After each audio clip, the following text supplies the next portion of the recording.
सत साहिब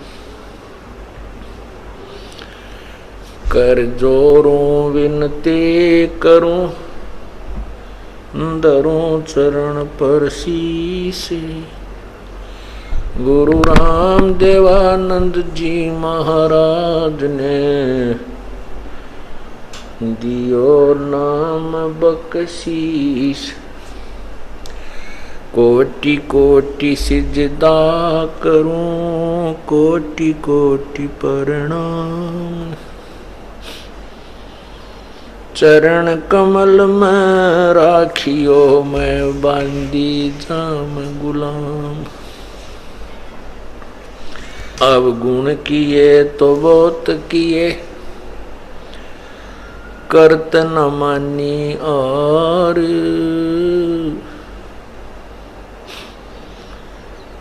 बावे बंदा बख्श दियो, बावे गर्दन उतार। अब गुण मेरे बाप जी, बख्शो गरीब नवाज। जो मैं पोत कपोत हूँ, बोर पिता को लाज। मैं अपराधी जन्म का, नक्सक भरे विकार। तुम दाता दुख भंजना, मेरी करो संवार। जय इब कै सतगुरु मिले, सब दुख आँखों रोय। चरणों ऊपर शीस धरूं, कहूँ जो कहनी होय। गुरु जी तुम ना भूलियो, चाहे लाख लोग मिल जाएं। हमसे तुमको बहुत है, तुमसे हमको नहीं।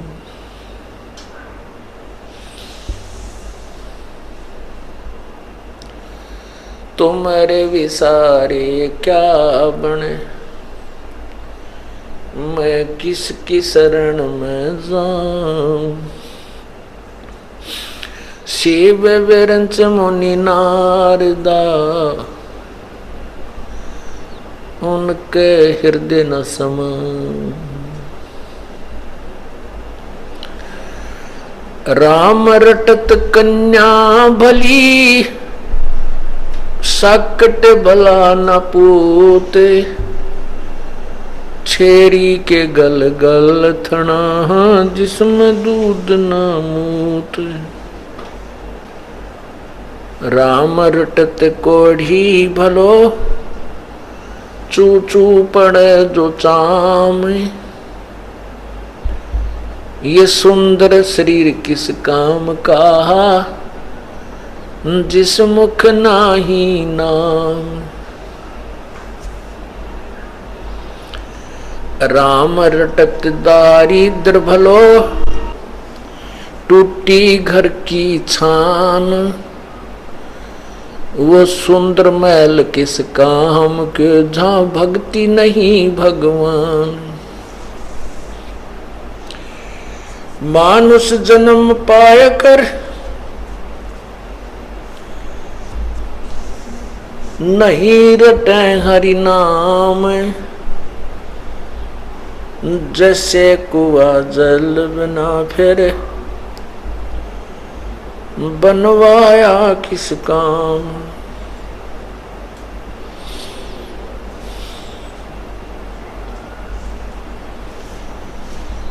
लूट सको तो लूटियो, राम नाम की लूट।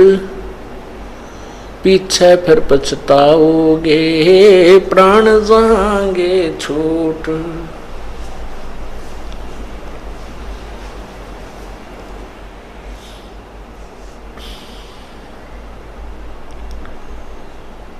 जिन हर की चोरी करी और गए राम गुण भूल, ते वेदना बागुल किए रहे उर्द मुख झूल।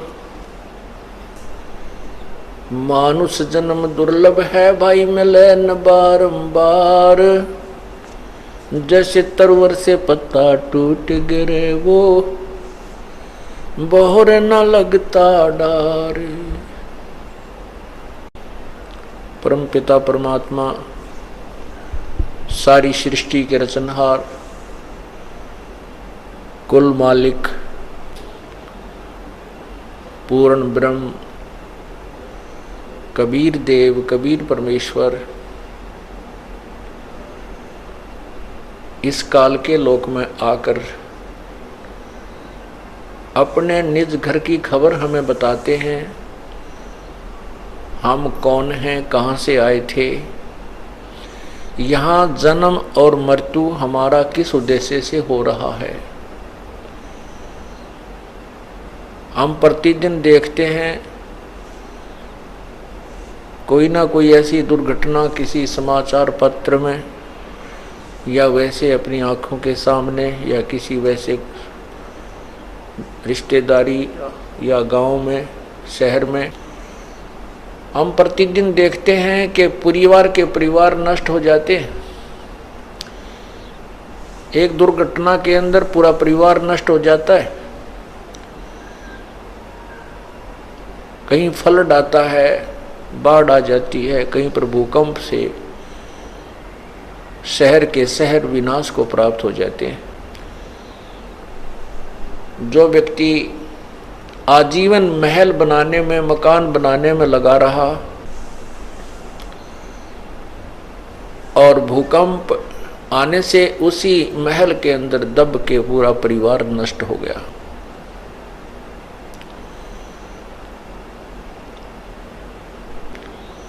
एक व्यक्ति घर से चलता है किसी विशेष काम के लिए और वापस उसी दिन आने की चेष्टा करता है। कोई विशेष काम है घर पे और रात्रि को वापस आना अति आवश्यक है। नाइट सर्विस से आने की चेष्टा करता है। इतनी भागो दौड़ करनी पड़ती है और एक्सीडेंट में दुर्घटना को प्राप्त होकर मृत्यु को प्राप्त हो जाता है। उस समय तो इतना भी समय नहीं था कि इस रात को ना पहुंचकर सुबह आ जाऊं। इतनी शीघ्रता लगी हुई थी कि काम बिगड़ जाएगा, मेरा कार्य खराब हो जाएगा, मेरा बिजनेस में कोई नुकसान हो जाएगा या मेरी कोई सर्विस में दिक्कत आ जाएगी, और फिर शरीर ही नहीं रहा। ये क्या कारण है? ऐसा क्यों है? हमारे को किसने ऐसा विवश किया हुआ है कि हम इतने बिजी कर रखे, हम इतने व्यस्त कर रखे और एक पल के बाद पता नहीं कहाँ के कहाँ जा मरेंगे, कहाँ हमारा विनाश होगा और उसके पश्चात क्या होगा।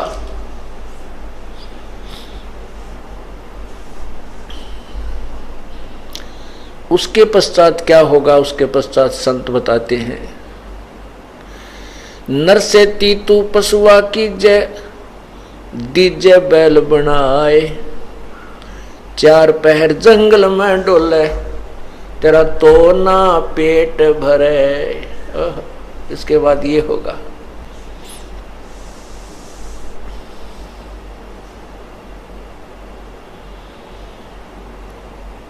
इसके पीछे किसका हाथ है कि जो हमें इतना विवश किए हुए है? यहां पर कोई भी वस्तु, आप कोई भी व्यवस्था देख लीजिए, जीव के बस से बाहर है। संतान उत्पत्ति करना यह जीव के बस की बात नहीं है कि ना करे। इस काल भगवान ने अपने स्वार्थवश, अपनी उदर पूर्ति के लिए ये संसार जितने भी प्राणी हैं इनकी उत्पत्ति वो अपनी उदर पूर्ति के लिए, और साथ में जो इसको साप लगा हुआ है कि 25% प्रतिदिन एक्स्ट्रा जीव उत्पन्न होते हैं, उनको ठिकाने लगाने के लिए और कर्मों का दंड भुगतवाने के लिए 84 लाख योनियों की व्यवस्था कर दी। इसको ये चिंता बनी रहती है कि कोई प्राणी तेरे लोक से निकल ना जाए और तुझे 1 लाख मानव शरीरधारी प्राणी वस्तु प्रतिदिन खाने को ना मिले। आप देखिएगा,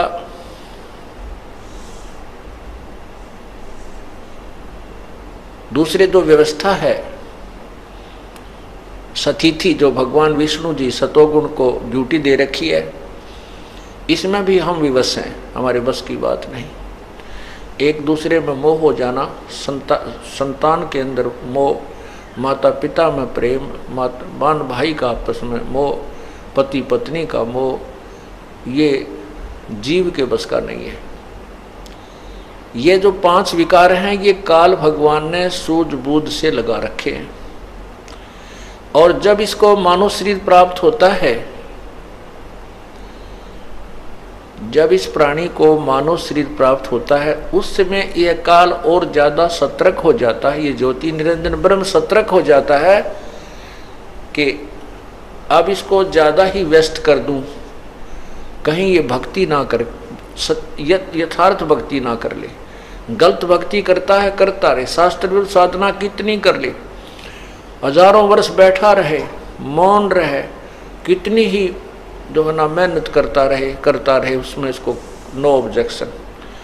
और जब इसको सत्य भक्ति मिलती है प्राणी को, उस समय ये सतर्क हो जाता है।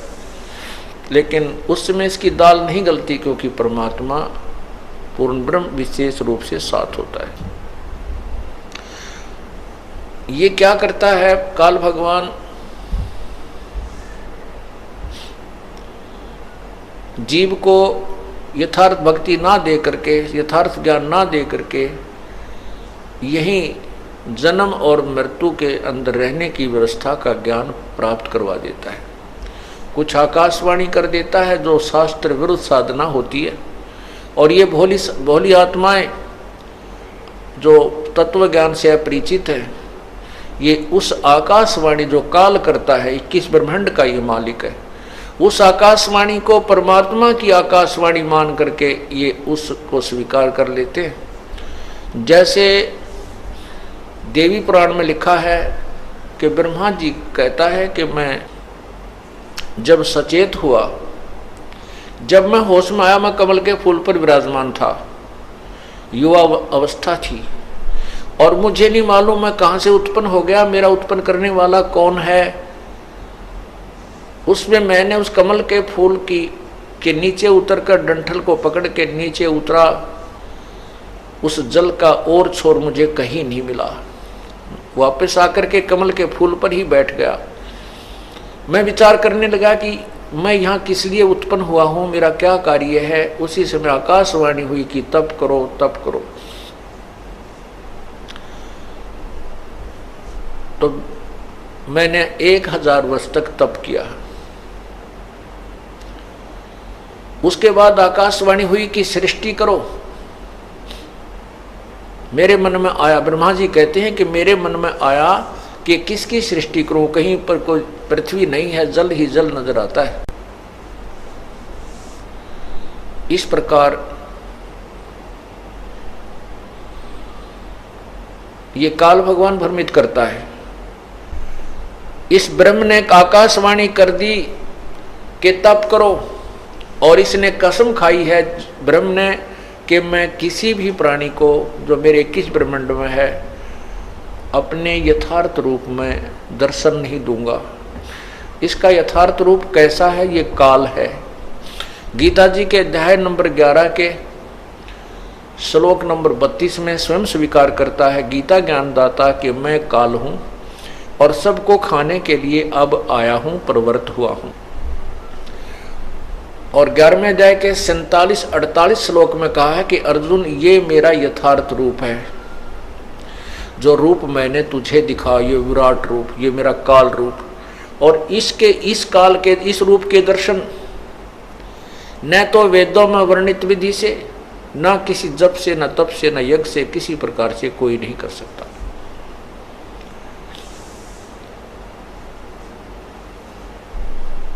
इससे एक बात तो ये सिद्ध हुई कि वेदों में वर्णित विधि से प्रभु प्राप्ति नहीं हो सकती। उससे अन्य लाभ होते हैं, स्वर्ग चला जाना, महास्वर्ग चला जाना, वहां देव बन जाना, इस प्रकार के लाभ हैं। और अपने पुण्य समाप्त होने के उपरांत 84 लाख योनियों में तुरंत ही आ जाना, ये उसकी साधना के लाभ हैं।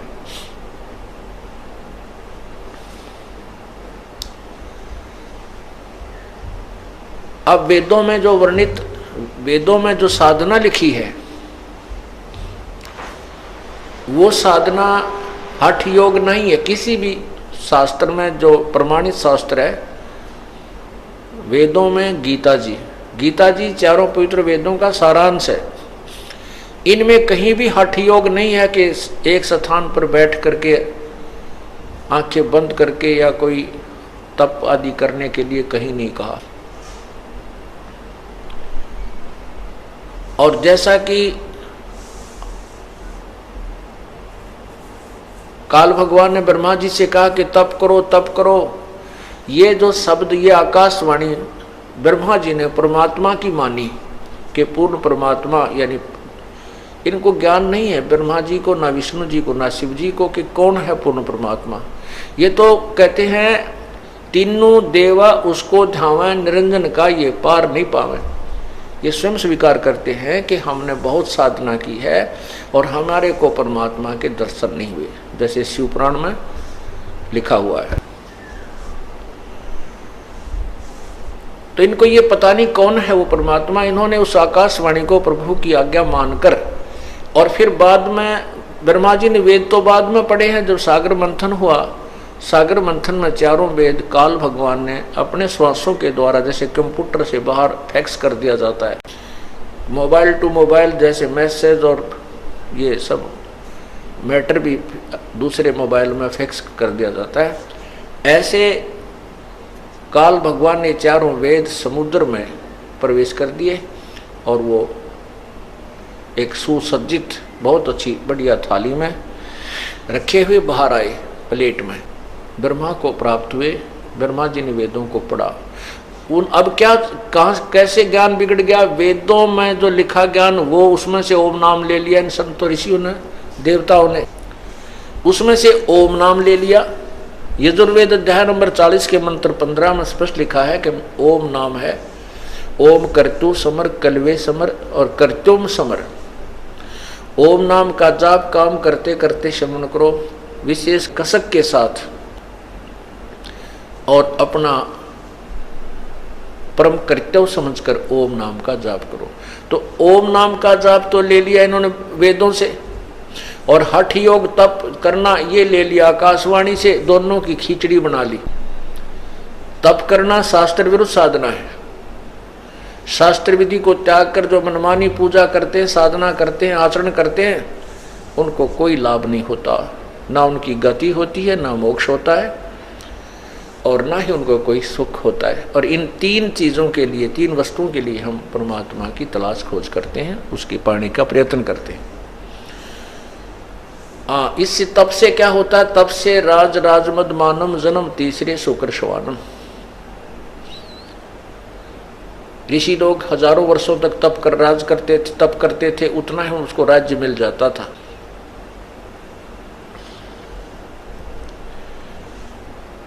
एक प्रियव्रत नाम का राजा था, एक प्रियव्रत नाम का व्यक्ति था। उसने 11 अरब वर्ष तक तप किया। उसको उस तप के प्रतिफल में उतना ही समय तक शासन मिल गया, वो राजा रहा। जब वो अपने 11 अरब वर्ष के राज्य को भोग कर मरने लगा, जब पार्षद यानी यम के दूत उसे लेने आए, धर्मराज के दूत उसे लेने आए, तब उसको कहा कि चल प्रियव्रत, तेरा समय पूरा हो गया। ओए होए। तब प्रियव्रत कहता है कि मुझे कुछ और समय दे दो, मुझे कुछ और समय दे दो। तब उन दूतों ने कहा कि नहीं, तेरे लिए अब इससे आगे कोई श्वास भी देने का हुक्म नहीं है। उठा ले गए, धर्मराज के पास पेश कर दिए। वो धर्मराय ने पूछा कि प्रियव्रत, 11 अरब वर्ष तक तूने राज्य तप किया और 11 अरब वर्ष तक तूने अपना राज्य भोग लिया। अब बता, कुछ कमा के लाया के खाली आया? तब प्रियव्रत कहता है, महाराज खाली आया, कुछ नहीं लाया। फिर धर्मराज ने कहा कि इसको गधे की जूनी दो, गधे की योनि में डाल दो, इसका काला मुंह करो। तब उसने, प्रियव्रत ने कहा, मेरा काला मुंह क्यों कीजिए है? धर्मराज ने कहा कि 11 अरब वर्ष तक तूने तप किया, उसके बदले में राज ले लिया, भगवान की भक्ति करी नहीं, इसलिए तेरा काला मुंह किया जा रहा है और गधे की जोनी में तुझे डाला जा रहा है। तब प्रियव्रत कहता है, भूल हुई, बहुत गलती बनी। तो धर्मराज ने कहा, अब तो बन गई भाई, फिर संभलना। एक काणा कर्ण तपस्वी था, उसने 22 लाख वर्ष तक तप किया, इतने ही वर्ष तक राज्य किया। उसको 22 वर्ष तक तप किया, 22 लाख वर्ष तक तप किया। फिर उसके लिए विमान आया लेने के लिए। अब चलो, तुम याद किए हो धर्मराज दरबार में, चलो। उसको इतना अभिमान हो गया था कि मेरे जैसा जाजुल तप किसी ने नहीं किया होगा। रास्ते में एक पत्थर पर शिला थी, एक पत्थर का बहुत बड़ी पत्थर था, और उसके चारों तरफ उन पार्षदों ने कहा, जो उसको लेने आए थे, वो दूतों ने कहा कि तपस्वी जी, आप इस परशिला के चारों तरफ एक परिक्रमा देकर आओ, ये नियम है। अब वो काणा कर्ण तपस्वी उस परशिला के चारों तरफ चलने लगा। उसने देखा वैसे ऐसे 18 करोड़ काणे कर्ण अपना नाम लिख गए हुए थे, मैंने इतने हजारों वर्ष तप किया, मैंने इतने लाखों वर्ष तप किया। तब उस काणे कर्ण ने के मन में ये आई कर, तेरे से एक जाजुल तपस्वी है, तेरा तप तो कुछ भी नहीं। एक उसका विमान तोड़ा। फिर धर्मराज के दरबार में जब गया, धर्मराज ने कहा, न्यायाधीश ने कहा कि भाई तपस्वी जी,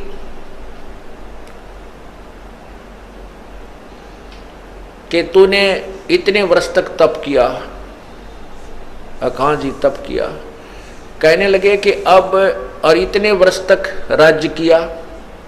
तो कहने लगा धर्मराज के मैं न्याय करूं या रहम करूं, अदल करूं, अदल माने न्याय, अदल करूं या फजल करूं, फजल माने रहम। अब देखो बुद्धि भ्रष्ट होती है इंसान की। अब क्या मन में आता है उस तपस्वी के कि ये रहम क्यों कराऊं इससे, मैंने ही तप किया और मैंने ही राज्य प्राप्त किया, अब ये इसमें रहम की क्या आवश्यकता पड़ेगी। कहने लगा न्याय कर, अदल करो। वो कहता है कि मैंने 22 लाख वर्ष तप किया, इतने वर्ष राज्य किया, तो इसमें रहम की क्या आवश्यकता है, आप न्याय करो। तब धर्मराज ने कहा कि जिस टुकड़ी, पत्थर की टुकड़ी के ऊपर बैठकर, जिस पत्थर की शिला पर बैठकर तूने तप किया था, वो किसकी थी, तेरी थी या मेरी थी, बता। अब वो ये कहे कि मेरी थी, तो धर्मराज कहता कि लाया क्यों नहीं, फिर उसने अपनी साथ में तेरी थी। तो तब उसने कहा वो तो महाराज आपकी थी। तो भाई मेरी उस टुकड़ी का अब तू किराया दे मुझे। उस टुकड़ी को 22 लाख वर्ष तक अपने सिर पर रख, तब न्याय होगा। तब कहता है रहम करो, अब रहम करो। ने बोला रहम करो तो मैंने अपने सिर पर रखनी पड़ेगी भाई, यह गलती मैं नहीं कर सकता। उसको सर्प बना दिया और 22 लाख वर्ष तक वो मरता रहा, जीता रहा और उस टुकड़ी के नीचे उसका वास रहा। तो पुण्यात्माओं, ये तत्व ज्ञान हमें प्राप्त नहीं हुआ था। हम इन ऋषि महर्षियों को और तपस्वियों को, सिद्धों को, छोटे मोटे चमत्कार दिखाने वालों को एक परम संत मान बैठे थे। डिम्ब करें डूंगर चढ़े अंदर झीनी झोल, जग जाने बंदगी करें ये बोवें सूल बबूल। डिम्ब माने पाखंड करते हैं, दम्ब करते हैं। कैसे करते हैं? ऊंचे स्थान पर बैठ जाते हैं, ऊंचे से टीले पर जाकर बहुत दूर से सबको दिखाई दे तपस्वी बैठा है, दुनिया जावे मत्था टेके और वाह वाह का पात्र बने। भोली जनता तो ये समझती है कि बड़ा तपस्वी है, बड़ा साधक है, बंदगी कर रहा है, भक्ति कर रहा है। और तत्व ज्ञान से परिचित संत कहता है ये तो अपने आने वाले जीवन में, भविष्य में बबूल के बो रहा है, उन कांटों को बो रहा है जो इसी ने उनके ऊपर चलना पड़ेगा। डम्ब करे डूंगर चढ़ ये अंदर झीनी झूल, जग जाने बंदगी करे ये बोवें सूल बबूल।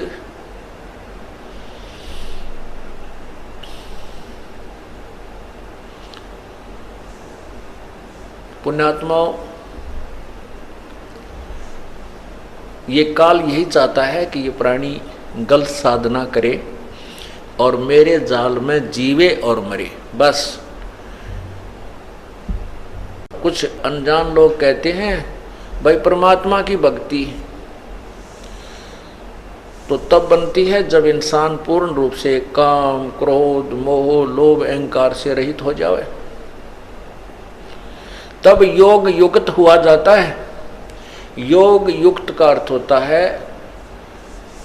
भक्ति में लीन, परमात्मा से संबंध हो सकता है किस में? जब काम, क्रोध, मोह, लोभ, अहंकार समाप्त हो जाए। तो उसके विषय में बताते हैं, कहते हैं कुरंग, कुरंग, पतंग, मरंग और सरंगा। कुरंग, पतंग, भरंग और सरंगा, इंद्री एक ठग्यो तिस अंगा, और तुमरे संग पांचों प्रकाशा, योग युगत की झूठी आशा। क्या बताना चाहते हैं कि जो व्यक्ति हट करके अपनी इंद्रियों का दमन करने की चेष्टा करता है, कहते वो व्यर्थ में अपने प्रयत्न कर रहा है। ये तो ज्ञान से और परमात्मा के उस एंटीबायोटिक मंत्र से, सतनाम से जो सांस का सिमरन है, उससे ये नर्म होंगे, ये कम होंगे, ये डाइल्यूट होंगे। और जिस तरीके से आप प्रयत्न करने की चेष्टा कर रहे हो, हठ योग करके, तपस्या करके इंद्रियों का दमन करना चाहते हो, कभी नहीं हो सकती। विकार मरे मत जानियो जो भूबड़ में आग। जैसे क्या बताते हैं कि कुरंग, कुरंग कहते हिरण को, मृग, उसमें एक कान का विषय होता है, अर्थात वो सुरीली आवाज के ऊपर आसक्त हो जाता है। और शिकारी जो हिरण पकड़ने वाले होते हैं, शिकारी, वो क्या करते हैं, एक जो यंत्र से, एक वादक यंत्र, बाजे में एक ऐसी आवाज निकालते हैं जो मृग को पसंद होती है, और उस शब्द के कारण इतना विवश हो जाता है, वो इतना जो है लाचार हो जाता है कि अपने आप जिस साइड से वो धुन आ रही है शब्द की, उसकी तरफ चल पड़ता है ऐसे। और शिकारी के पास आकर के ऐसे मुख रख देता है उस वादक यंत्र के पास में, और ऐसे ऐसे बैठ जाता है, और वो शिकारी उसको पकड़ के बांध लेता है और मार के अपना आहार करता है। वो मृग के बस की बात नहीं है कि वो उस तरफ खिंचा ना चला जाए। फिर सपर्श, कुरंग, मतंग, बरंग और श्रृंगा। कुरंग, मतंग, अब मतंग कहते हाथी को। हाथी के अंदर सपर्श अर्थात काम वासना रजोगुण अत्यधिक होता है, और हाथी पकड़ने वाले क्या करते हैं, एक हथनी को ट्रेंड कर लेते हैं, और एक जंगल में एक गड्ढा, लंबा चौड़ा गड्ढा खोद देते हैं, उसके ऊपर छत देते थे पतली पतली लकड़ियों की, और उसके ऊपर फूस डाल करके, मिट्टी डाल करके और घास डाल देते हैं। ऐसा कर देते हैं जैसे अलग से पहचान नजर नहीं आती कि यहाँ कोई गड्ढा है उस पर छत दी हुई। और उस ट्रेंड की हुई उस प्रशिक्षित हथनी को हाथियों के झुंड में छोड़ दिया जाता है। वो सीधी ट्रेंड होती है, सीधी वहां पहुंच जाती है और वहां हाथियों से स्पर्श करती है, अर्थात उनके शरीर से शरीर अपना टच करती है, उनको वासना के लिए प्रेरित कर देती है। और जब हाथी उसकी तरफ चलते हैं तो वो आगे आगे भाग लेती है। हाथियों के 4, 5, 6, 7, 8 जितने भी होते हैं वो उसके पीछे पीछे चल पड़ते हैं। वो हथनी सीधी उस साइड में आती है जहाँ से वो गई थी अपने पैरों पद चिन्हों के साथ साथ, और वो सीधी आती है, हाथी उसके पीछे भाग रहे होते हैं। वो ट्रेंड होती है कि वो एक बार उस गड्ढे से थोड़ा सा उल्टा होकर के ऐसे घूमती है, फिर दूर से हटके फिर उसी साइड पर भाग लेती है। तो हाथी इधर ना जा करके सीधे ही उसके पीछे उस वासना वसंधे होकर के दौड़ते हैं, और वो गड्ढे में गद्दाई गद 4-5 कट्ठे फिट हो जाते हैं उसमें, और फिर वो चिंगाड़ मार मार कर रोते हैं गड्ढे में गिर जाने के उपरांत। और जब वो बिल्कुल चिल्लू के, फिर वो बाकी हाथी भाग जाते हैं डर के, तो वो वहाँ चिल्लू के अपना नितान खूब बिल्कुल सेट हो जाते हैं। जब उनको ऊपर बैठ के वो हाथी पकड़ने वाले अंकुश ठोकते हैं बुरी तरह, उनको बिल्कुल वहीं से सेट करके जब बाहर निकालते हैं, आगे गड्ढा खोद करके बाहर निकाल लिया जाता है। और फिर क्या करते हैं, उन हाथियों को गांव गांव में शहर में ले जाकर उसको एक अपना जो है ना सवारी बना लेते हैं, और उससे रोजी रोटी कमाते। सारी उम्र के लिए फंस गया, एक वासना के कारण सारी उम्र के लिए परवश हो गया। फिर बताते हैं रूप, शब्द स्पर्श रूप रस गंध। रूप जैसे पतंगे होते हैं और दीपक के जग रहा है उसके ऊपर आकर के वो इतने विवश हैं, इतने आसक्त हैं उस रूप के ऊपर, वो पतंग उस दीपक को एक अच्छी वस्तु जानकर उसके ऊपर गिर जाते हैं और गिरते ही मर जाते हैं। उस रूप के ऊपर आसक्ता उसको कितनी महंगी पड़ी, अपने जीवन से हाथ धो बैठा।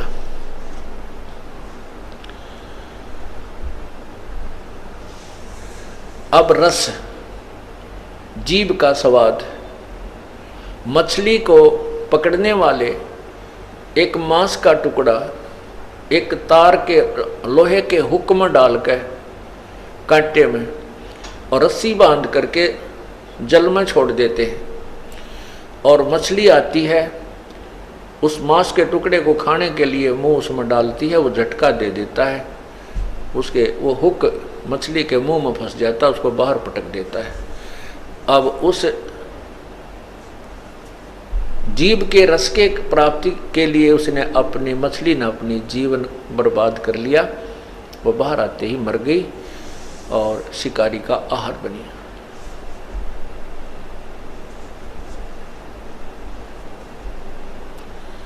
अब गंध, महक, इसके लिए भंवरा विवश होता है, भंवरा, और वो फूल पर बैठ जाता है और शाम के समय वो इतना वो आसक्त होता है कि उस पर उठा नहीं जाता उस सुगंध को छोड़कर, और वो फूल बंद हो जाता है, भंवरा वहीं पर मर जाता है रात्रि में। कहते हैं शब्द सप्रस रूप रस गंध। क्या बताते हैं कि कुरंग मतंग पतंग भरंग और सरंगा है, इंद्री एक अठ्ठ्योतीस अंगा, तुमरे संग पांचों पर कासा, और ये योग युगत की भाई झूठी आशा। ये तुम्हारी बनावटी बातें, तुम्हारे साथ तो ये पांचों विकार इकट्ठे ला रखे और उनमें एक एक विकार के कारण उन प्राणियों की जान चली गई, वो नहीं हट सके, उनको नहीं त्याग सके, वो इतने विवश हैं, और आपके साथ तो काल ने पांचों जोड़ दिए। ये योग युगत की झूठी आशा। कहते हैं विकार मरे मत जानियो जो भूबल में आग, जैसे राख के अंदर अग्नि का अंगार दबा दिया जाता है और ऊपर से वो ऐसी बन जाती है वो राख ऐस कि जैसे ये बिल्कुल गर्म नहीं है और इसमें कोई आग नहीं है, ऐसे हाथ रख के देख ले तो भी महसूस नहीं होती, ऐसे लगते हैं जैसे ये तो बिल्कुल ठंडा हो गया। और उसने करेड़ के देखा, राख हटा कर देखते हैं तो और तेज आंच से अंगार निकलता है। कहते हैं विकार मरे मत जानियो जो भूबल में आग, जैसे भगवान शिव को सती पार्वती जी ने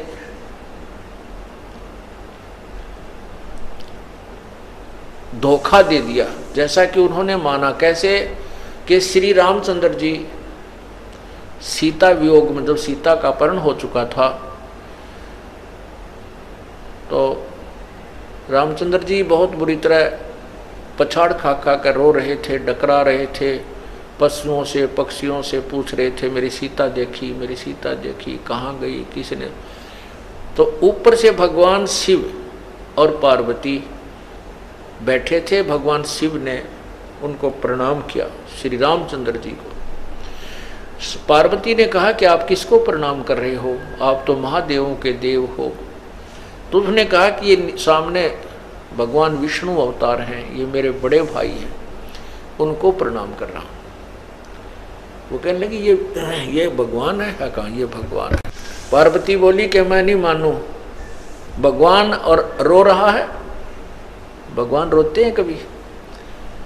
तो भगवान शिव ने कहा कि इनकी पत्नी ये लीला करने आए हुए हैं, इनका यहाँ ऐसे ऐसे जन्म है और इनकी पत्नी को कोई उठा ले गया है, उसके वियोग में रो रहे हैं, सीता के वियोग। तो पार्वती जी के मन में ये बात आई कि मैं इनकी परीक्षा लूँगी। भगवान शिव से कहा कि मैं श्री रामचंद्र जी की परीक्षा लूँगी, मैं सीता रूप बनाऊँगी, इनके सामने जाऊँगी, यदि मुझे पहचान लेंगे मैं पार्वती हूँ तो मैं इन्हें भगवान मान लूँगी, अन्यथा नहीं। भगवान शिव ने कहा कि यह गलती मत कीजिए, तुम मेरे काम की नहीं रहेगी। तब तो उन्होंने कह दिया अच्छा जी मैं नहीं परीक्षा लूँगी, लेकिन भगवान शिव का इधर उधर होते ही उसने तुरंत सीता रूप बनाया और श्री रामचंद्र जी के सामने पहुंच गए। तब रामचंद्र जी ने कहा कि हे दक्ष पुत्री, आप यहां कैसे आए, भगवान शिव को कहां छोड़ आए? बड़ी शर्मिंदा हुई और कहा कि आप सचमुच भगवान हो, प्रभु हो, आपने मुझे पहचान लिया। अब पुण्यात्माओं यहाँ पर देखना, गीता जी में लिखा है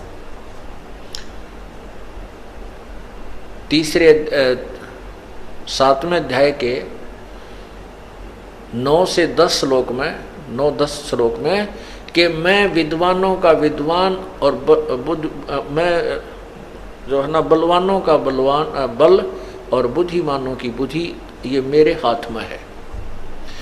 जैसे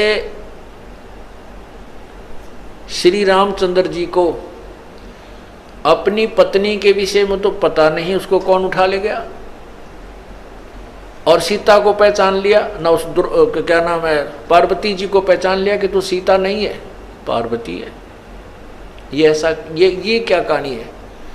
अब पहले तो ये संत ऋषि जन कह दिया करते तो लीला कर रहे थे। या क्या लीला थी भाई? ये कोई नाटक कर रहे थे कि भाई ये ऐसे करना ही था, बुरा हाल हो रहा है, रो रहे हैं? नहीं, ये काल के हाथ में रिमोट है। जब चाहे ब्रह्मा विष्णु महेश सभी प्राणियों की बुद्धि को ऑफ कर देता है, जब चाहे ऑन कर देता है। भगवान राम की बुद्धि ऑफ कर रखी थी, और जब पार्वती परीक्षा लेने गई तो उसकी बुद्धि को ऑन कर दिया काल ने, इस ब्रह्म ने, जो ब्रह्मा विष्णु महेश के पिता हैं। और उधर से जब महाभारत के युद्ध में अर्जुन को शक्ति दे दी और ना जाने कितने सैनिकों की हत्या कर डाली इसने, और वही अर्जुन, वही धनुष, जब भगवान श्री कृष्ण जी की मृत्यु के उपरांत और यादों का जो पूरा द्वारका ही नष्ट हो गई थी, पूरा कुल नष्ट हो गया था, उसके बाद श्री अर्जुन जो है गोपनियों को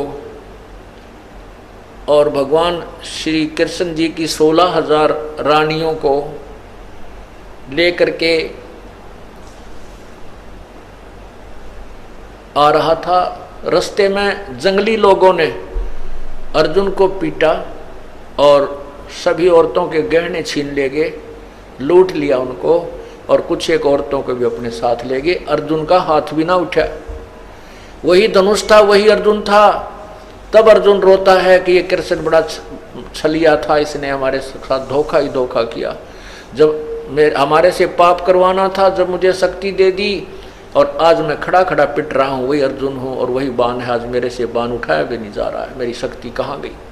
परमात्मा बंदी छोड़, कबीर साहब कहते हैं, जो तुम्हें सबको नचा रहा उसका तो तुम्हें पता नहीं। श्री कृष्ण छलिया नहीं था, ये तो वो काल था जो इनको सबको नचा रहा है। अब उधर से भगवान श्री शिव जी को पता चला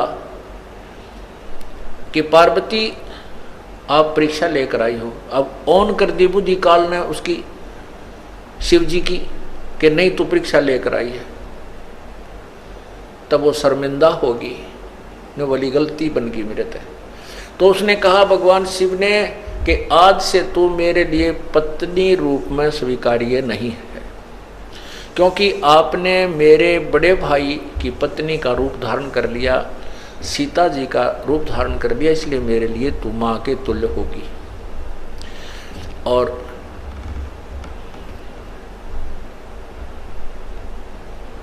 उससे बोलना, बातें करना बंद कर दिया। पार्वती ने 1 दिन देखा, 2 दिन देखा, 10 दिन देखा, कि फिर वो जान गई कि पक्का हट कर दिया, अब ये नहीं बोलेगा, इसलिए क्यों ना कुछ दिन अपने मायके चली जाऊं, कुछ दिन में ठीक हो जाएंगे ये। अब मायके गई तो वहां क्या देखा? वहां देखा कि राजा दक्ष, उनके पिताजी ने एक यज्ञ कर रखी है। उस यज्ञ में सभी को आमंत्रित किया है, ब्रह्मा को, विष्णु को, लेकिन शिव को नहीं बुलाया। अन्य देवता भी बुला रखे। इस बात से उसने जाकर के अपने माता पिता से कहा कि आपने अपने दामाद शिव को क्यों नहीं आमंत्रित किया, हमें क्यों नहीं बुलाया? तो राजा दक्ष ने कहा कि तूने हमारी मर्जी के विरुद्ध शादी की थी, आपने मेरी बेइज्जती की थी। एक गले में नाग डाला हुआ व्यक्ति यहाँ आया, मेरी हंसी करवा दी, और तू मेरी जो ना मर्जी के विरुद्ध, मेरी इच्छा के विरुद्ध सब इच्छा से शादी की थी। तो ऐसे व्यक्तियों को कि मुझे जरूरत नहीं, तू आई क्यों, तुझे बुलाया किसने?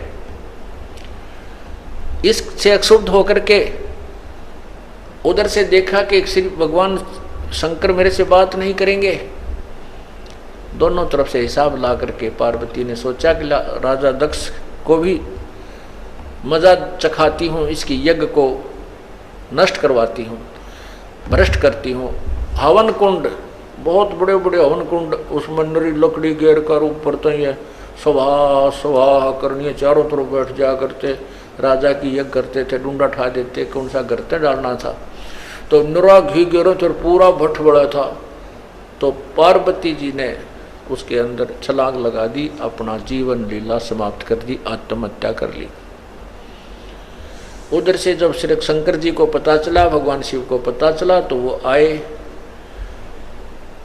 और राजा दक्ष का सिर काट दिया।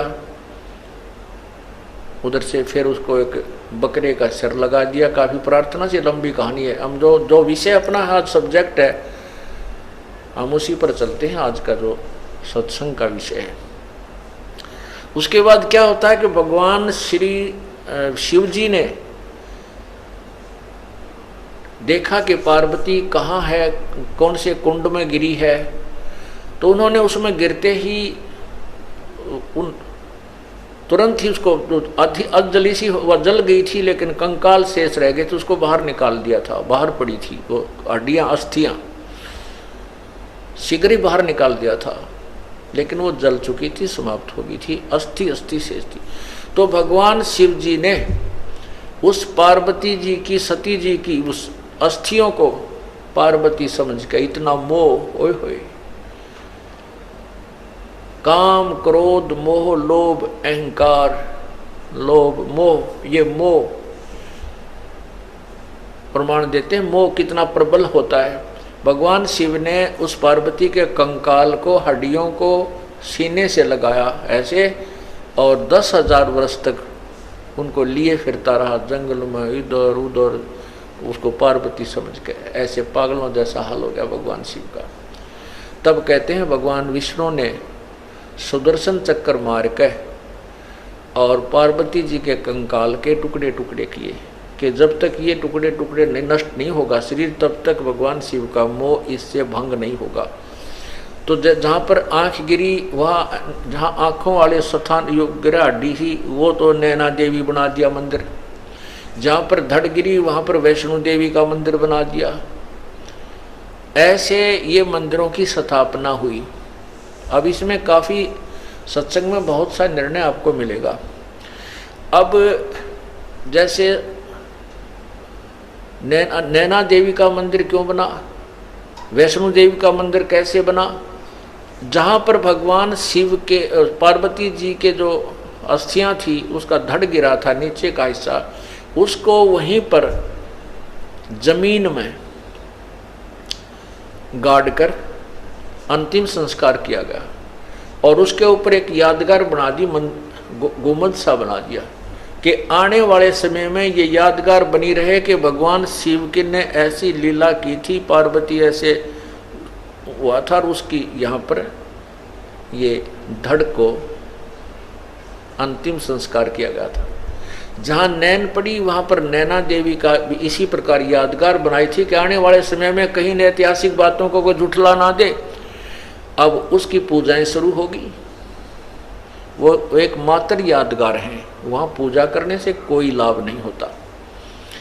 अब क्या होता है, अब भगवान शिव का वो मोह भंग हुआ कि तू तो अस्थियां लिया फिर रहा था, ये तो पार्वती नहीं थी। फिर उसके मन में आया कि देख तेरे साथ कैसी समस्या ही कि एक वासना तेरे अंदर, जो काम रूप है, जो काम तेरे अंदर है, वासना है, स्त्री की इच्छा जो है, इसके कारण ही तो मैंने विवाह किया, और विवाह किया तो मेरे साथ धोखा किया पार्वती ने, मेरे से झूठ बोला, पीछे से जाकर उसने सीता का रूप बना। मैं सबसे प्रिय समझता था इसको कि ये मेरे सामने कभी झूठ नहीं बोलती, उसने मुझे धोखा दे दिया। तो क्यों ना ऐसा यत्न करूं कि मैं अपने इस विषय वासनाओं को, अपने रजोगुण को, अपने काम को समाप्त कर दूं, तपस्या करके मुझे भविष्य में स्त्री की आवश्यकता ही ना पड़े। इस उद्देश्य से भगवान शिव ने 88,000 वर्ष तक तपस्या की, और कहते हैं कामदेव को नष्ट कर दिया। ये काल बड़ा चाल है, चालबाज है।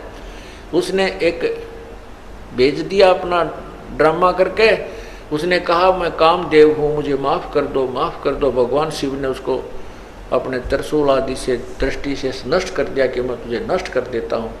अब भगवान शिव जी ने सोचा ले कट गया रो, कामदेव न मर गया, अब तू निश्चिंत हुआ। अब कुछ वर्षों के बाद काल भगवान को याद आई बात। कुछ वर्षों के बाद काल भगवान के मन में आया कि इस प्रकार जैसे आज भगवान इस शिव ने साधना करके और ये मान लिया है कि मैंने अपनी वासनाओं को नष्ट कर लिया, आने वाले समय में इसकी देखा देखी और भी कोई ना कोई ऐसे बैठ जाएंगे, और ये ऐसे बैठने लगे तो तेरा काम बंद हो जाएगा, क्योंकि संतान उत्पत्ति होगी नहीं, तू खाएगा कहाँ से। इसको ये चिंता और लगी रहती है। उसी समय रिमोट से, क्योंकि 21 ब्रह्मांड के जितने भी प्राणी हैं और जिनके हेड ऑफ द डिपार्टमेंट्स हैं, उन सब के रिमोट इसके हाथ में है। तो इसने उसी समय अपने प्रेरणा से शंकर भगवान के मन में ये प्रेरणा पैदा कर दी कि कहते हैं जब सागर मंथन हुआ था तीसरी बार, उसमें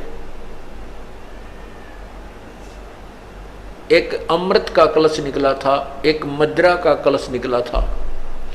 राक्षसों ने अमृत का कलश ले लिया था और भगवान विष्णु ने एक मोहनी, एक स्त्री का, सुंदर स्त्री का रूप बना करके और राक्षसों को अपनी तरफ आकर्षित करके धोखा दे करके वो कलश बदल दिया था। शराब का तो उनको दे दिया था, अमृत का उठा लाए थे। तो उनके मन में आती है, भगवान शंकर के मन में ये आई कि उस समय भगवान विष्णु लड़की के रूप में, स्त्री के रूप में कितने सुंदर लग रहे होंगे। आज मैं चल के उनके पास, विष्णु जी के पास चल के उनसे प्रार्थना करता हूँ कि आप अपना वो रूप बनाइए, दिखाइए मुझे जो आपने सागर मंथन के समय राक्षसों को धोखा देने के लिए बनाया था, स्त्री रूप बनाइए। क्योंकि उस समय मैंने विष को ग्रहण कर लिया था और मुझे नशा बन गया था, मैं नहीं देख पाया था। इतना विचार करके भगवान शंकर जी विष्णु जी के द्वार पर जाकर बैठ गए। आओ भगत हुई, प्रणाम हुआ, पूछा कैसे आना हुआ महादेव। तब भगवान शिव ने कहा कि भगवान आज मैं आपके पास एक विशेष कार्य से आया हूँ। मैंने सुना है कि आपने जब राक्षसों से वो अमृत का कलश छीना, वापस लिया और मदिरा का उनको दिया, तो आपने स्त्री रूप बनाया था और मैं उसको देख नहीं सका क्योंकि मैंने वो विष ग्रहण कर लिया था। आज मैं आपका वो रूप देखना चाहता हूँ, मुझे एक बार वो स्त्री रूप बनाकर दिखाइए। अब भगवान विष्णु जी कहने लगे भोलेनाथ, वो तो कोई मजबूरी थी, कोई समय था, अब बता मुझे शर्म नहीं आओगी, मैं लड़की बन के खड़ा हूँ तेरे सामने।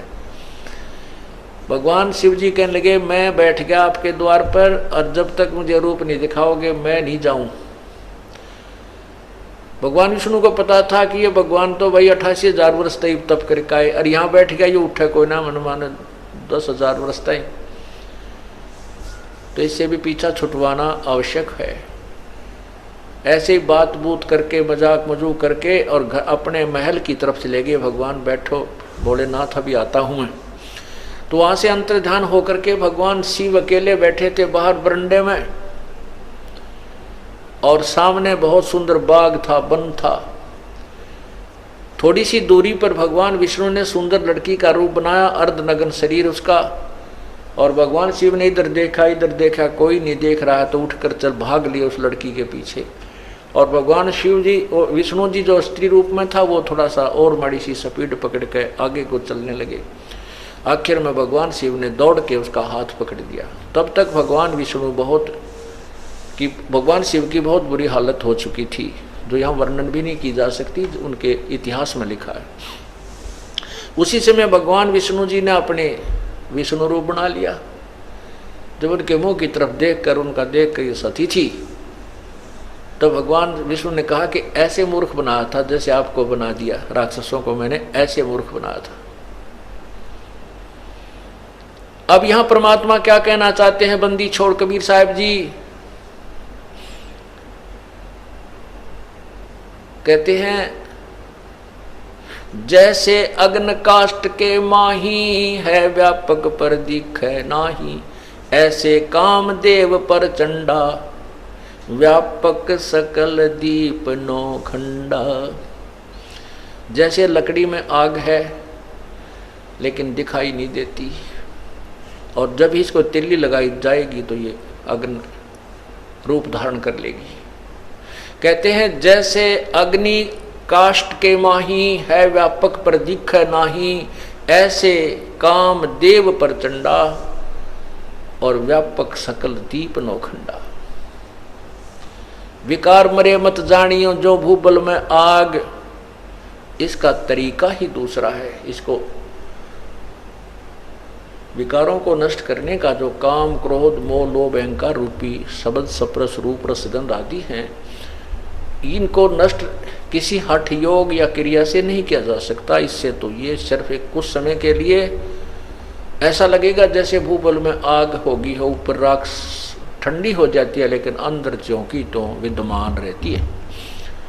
इसका तरीका है ज्ञान प्रथम, ज्ञान के बाद फिर सिमरण, जो श्वास का सिमरण है, इन विकारों को बिल्कुल धीरे धीरे नष्ट कर डालता है। अब ये काल भगवान हमारे को यहाँ जब हम मनुष्य शरीर में आ जाते हैं तो हमारे ऊपर ज़्यादा सतर्कता बरतता है। हमारे अंदर इतने विकार पैदा कर दिए, फिर इतनी हमारे को यहाँ सुविधाएं की चाह बना दी। एक कोठी बन जाए नहीं सब्र होता, नहीं संतुष्टि होती, दूसरी ओर बनाता हूँ, दूसरी भी बन जाती है। एक शहर में बहुत अच्छा प्लाट मिलता है, इतने लाख रुपए का, 50 लाख रुपए का, कुछ दिनों में 1 करोड़ का हो जाएगा, वो ले लेता है। इसको यहीं के जोड़ तोड़ में अपना जीवन बर्बाद करवा कर फिर कहता है तू गधा बन चल, 84 लाख योनियों में उसको लू में डाल देता है। फिर वो निश्चिंत हो जाता। जो प्राणी 84 लाख योनियों के चक्कर में पड़ गया, इतने पाप इकट्ठे करवा देता है कि 84 लाख योनियां भोग कर इसको कभी फिर मनुष्य शरीर मिलेगा।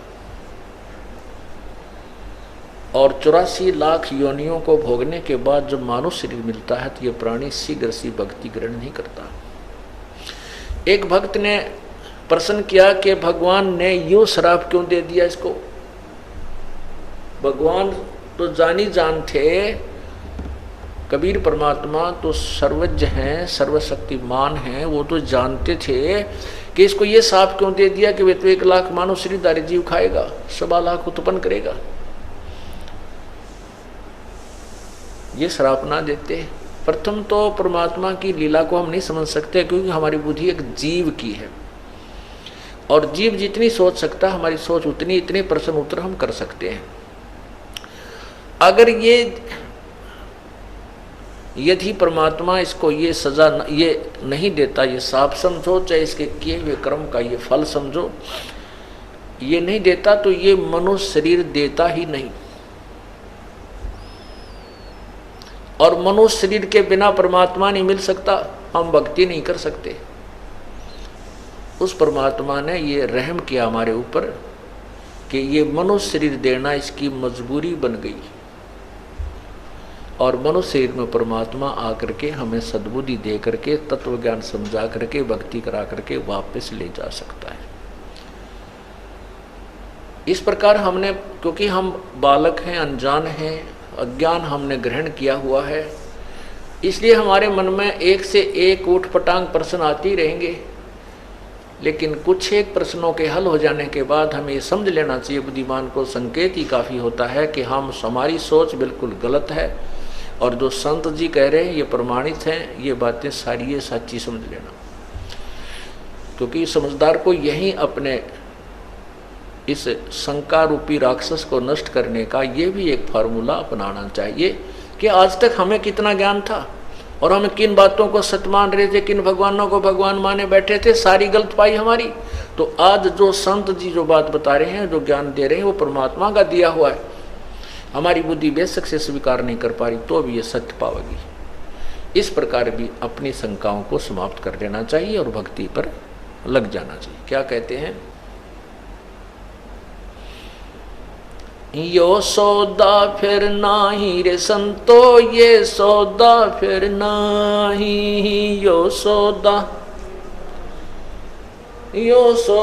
फिर नाही, यो सौदा फिर। लोहे जैसा ताव जात है, लोहे जैसा ताव जात है, काया दे सराही रे संतो, यो सौदा फिर नाही, यो सौदा फिर नाही रे संतो, यो सौदा फिर नाही। तीन लोक और भवन चतुर्दश, तीन लोक और भवन चतुर्दश, सब जग सौदे आई रे संतो, यो सौदा फिर नाही, यो सौदा फिर नाही रे संतो।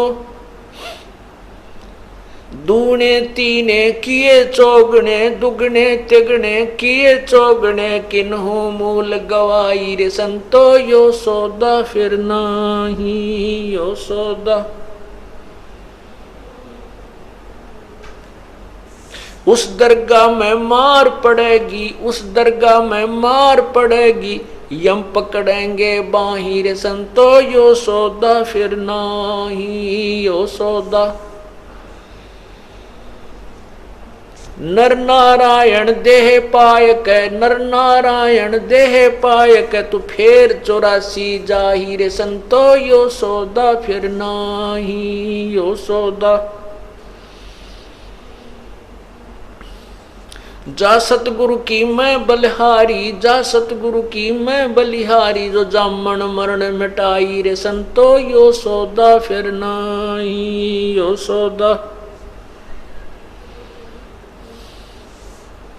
जा दिन की मोहे डरनी लागे, जा दिन की मोहे डरनी लागे, लज्जा रेक नाही रे संतो, यो सौदा फिर नाही, यो सौदा फिर नाही रे संतो। कुल परिवार तेरा सकल कबीला, कुल परिवार तेरा सकल कबीला, मसलत एक ठराई रे संतो, यो सौदा फिर नाही, यो सौदा फिर, सौदा फिर नाही। बांध पिंजरी आगे धर लिया, बांध पिंजरी आगे धर लिया, फिर मरघट को ले जाई रे संतो, यो सौदा फिर नाही, यो सौदा फिर नाही रे संतो। अग्नि लगा दिया जद लंबा, अग्नि लगा दिया जद लंबा, फूक दिया उस ठाई रे संतो, यो सौदा फिर नाही, यो सौदा। वेद बांध फिर पंडित आए, वेद बांध फिर गुरुजी आए, पीछे गरुड़ पढ़ाई रे संतो, यो सौदा फिर नाही, यो सौदा। नरसेती तू पशुआ की जय, नरसेती तू पशुआ की जय, गद्दा बैल बनाई रे संतो, यो सौदा फिर नाही, यो सौदा। ये 56 भोग कहाँ मन बोरे, 56 भोग कहाँ मन बोरे, कित कुरडी चरणे जाई रे संतो, यो सौदा फिर नाही, यो सौदा।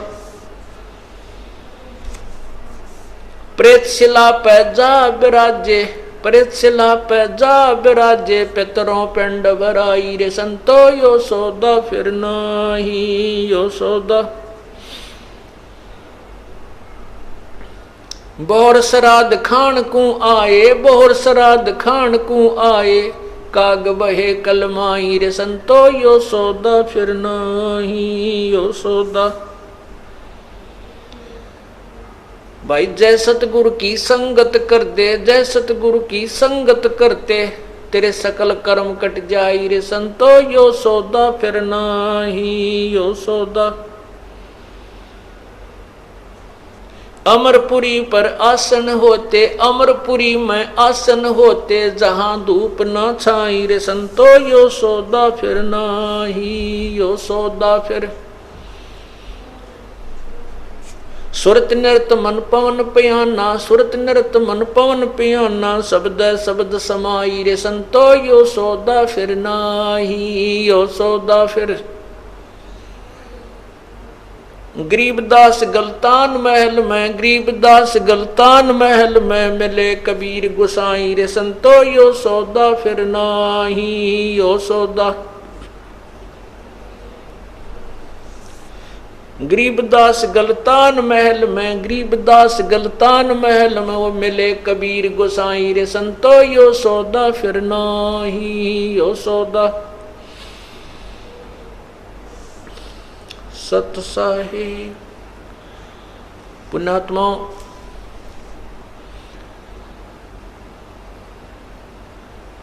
सत्संग एक ऐसा सथल होता है, ऐसा ये कॉमन प्लेस है, इसमें प्रथम कक्षा से लेकर के और अंतिम क्लास तक के पढ़ाई यही सामूहिक रूप से पढ़ाई जाती है। और इसमें पहली क्लास यानी प्रथम बार जो बच्चे आए हैं परमात्मा की, जो पुण्यात्मा आई है, उनको भी ज्ञान देना है, इस मार्ग पर को समझाना है। उनके लिए ये प्रथम ज्ञान जो है, इस शब्द के अंदर जो प्रथम क्लास में आते हैं उनको ज्ञान है, और साथ में जो चाहे अंतिम कक्षा में भी पढ़ रहे हैं उनके लिए भी ये एक विशेष प्रेरणात्मक है। क्योंकि जैसे हम प्रतिदिन वस्त्र पहनते हैं और चाहे हम बेशक कहीं धूल मिट्टी का कार्य भी नहीं करते हैं तो भी हमारे वस्त्र कुछ ना कुछ मैले शाम तक हो जाते हैं, पसीने से होते हैं या किसी और थोड़ी बहुत मिट्टी अवश्य लगती है। तो उसको हम प्रतिदिन नहीं तो दूसरे तीसरे दिन तो अवश्य ही साफ करना पड़ता है। इसी प्रकार हमारे अंतःकरण के अंदर संसारिक व्यवहारिक बातों का कुछ मैल जमता रहता है। उनको साफ करने के लिए सत्संग रूपी सरोवर में और इस ज्ञान रूपी जो सिमरन रूपी जो साबुन इसमें लगता है, इन दोनों के योग से ये मैल आत्मा का अंतःकरण का प्रतिदिन होने वाला भी साफ करना पड़ता है। तो इसलिए ये जो ज्ञान है, ये शब्द आपको सुनाया गया है, इसको विस्तृत ढंग से आपके सामने इसका सॉल्यूशन करते हैं, समझाते हैं। ये सौदा फिर नाही संतो यो सौदा फिर नाही। कहते हैं आगे गए ना बावड़े, आगे गए ना बावड़े। बावड़े माने वापस नहीं आए इस घर में जिसमें आपके माता पिता या छोटा भाई बहन कोई भी किसी कारण से पति पत्नी की मृत्यु हो जाती है, वो लौट कर आपसे नहीं मिलते इस घर में, इस जीवन में। और जो शेष बच्चे हैं वो भी चले जाएंगे। आगे गए न बावड़े, रहते भी सब जाही, और बिन साहेब की बंदगी की ठौर ठिकाना नहीं। जैसे आपने सुबह के सत्संग में सुना था,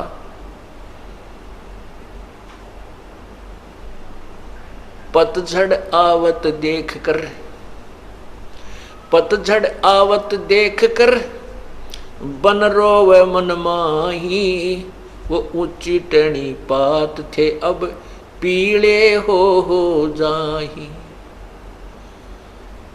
यानी बसंत ऋतु जब आती है उसमें सभी पत्ते पीले होकर के, पूर्व वाले जो पत्ते थे वो सब पीले होकर के सूख करके जमीन पर गिर जाते हैं, और नई कोपलें तुरंत फूट आती हैं। तुरंत ही हफ्ते के अंदर ही उनमें इतनी बड़ी बड़ी इतनी पत्तियां होकर के वृक्ष हरा भरा हो जाता है, 10 दिन के अंदर, 15 दिन। और पहले वाले पत्ते सभी टूट टूट कर नीचे गिर जाते हैं। कोई तो गंदे नाले में पड़ा है, कोई पशुओं के नीचे पैरों के नीचे कुचला जा रहा है, कोई कहीं उड़ रहा आंधी में, कोई इधर गिर रहा है, कोई इधर गिर रहा है। तो ऐसे एक परिवार को समझाने के लिए वन वृक्ष और पत्ते का एक उदाहरण दिया प्रभु ने। कहते हैं पात झड़ता यूं कहे, सुन भई तरवर राय, अब के बिछड़े ना मिले ना जाने कहाँ गिरेंगे जाए। जैसे एक घर का सदस्य मृत्यु को प्राप्त हो रहा है, अंतिम श्वास गिन रहा है, और वो कहता है भगवान ने पता नहीं कहाँ जन्म होगा, कहाँ जाऊंगा, कहाँ ठिकाना होगा मेरा। ऐसे उदाहरण देते हैं कि पत्ता गिरता हुआ वृक्ष से कहता है कि सुन भाई तरवर राय, अब के बिछड़े नहीं मिले ना जाने कहाँ गिरोगे जाए। तो उस पत्ते को सांत्वना देने के लिए पेड़ बोलता है, अर्थात जैसे कोई सदस्य शरीर छोड़ने को की स्थिति में आ चुका है, मृत्यु निकट आ गई है, वो दुखी होता है क्या होगा, मरूंगा। तो दूसरे समझदार बुद्धिमान व्यक्ति कहते हैं भाई यहाँ तो सभी ने मरना है, आप आज मर रहे हो, हमारा कल को नंबर है, यहाँ तो कोई रहना ही नहीं है। तो उसको सांत्वना मिलती है और वो शरीर अपना आसानी से छोड़ देता है। तो यहाँ तरवर उस वृक्ष, वो वृक्ष कहता है, तरवर कहता पात से सुनो पात एक बात, यहाँ की याहे रीति है एक आवे एक जात। इस काल के लोक में जन्म और मृत्यु तो हार्ड एंड फास्ट रूल है, यहाँ तो ये होगा ही होगा। यहाँ की ये रीत है, ये रूल है, नियम है, एक आ रहा है एक जा रहा है, एक मृत्यु हो रही है एक जन्म ले रहा है।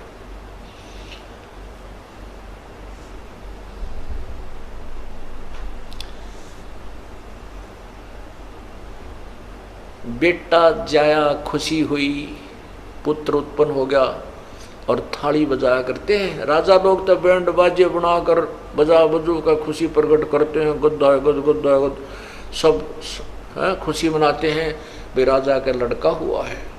सारे शहर में खूब गाने बजाने होते हैं। और गरीब व्यक्ति का लड़का हो जाता तो अपनी थाली का डंडे मार कर अपनी खुशी प्रकट करा करता था। पड़ोसियों को पता हो जाता है भाई उनके कोई भाई बच्चा होने वाला था तो लड़का हो गया है।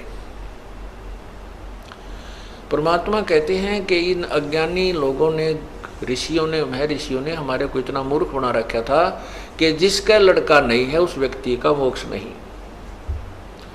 और लड़के की कहाँ आवश्यकता पड़ती है? श्राद्ध निकालने में। लड़के की आवश्यकता पड़ती है अंतिम संस्कार करने में।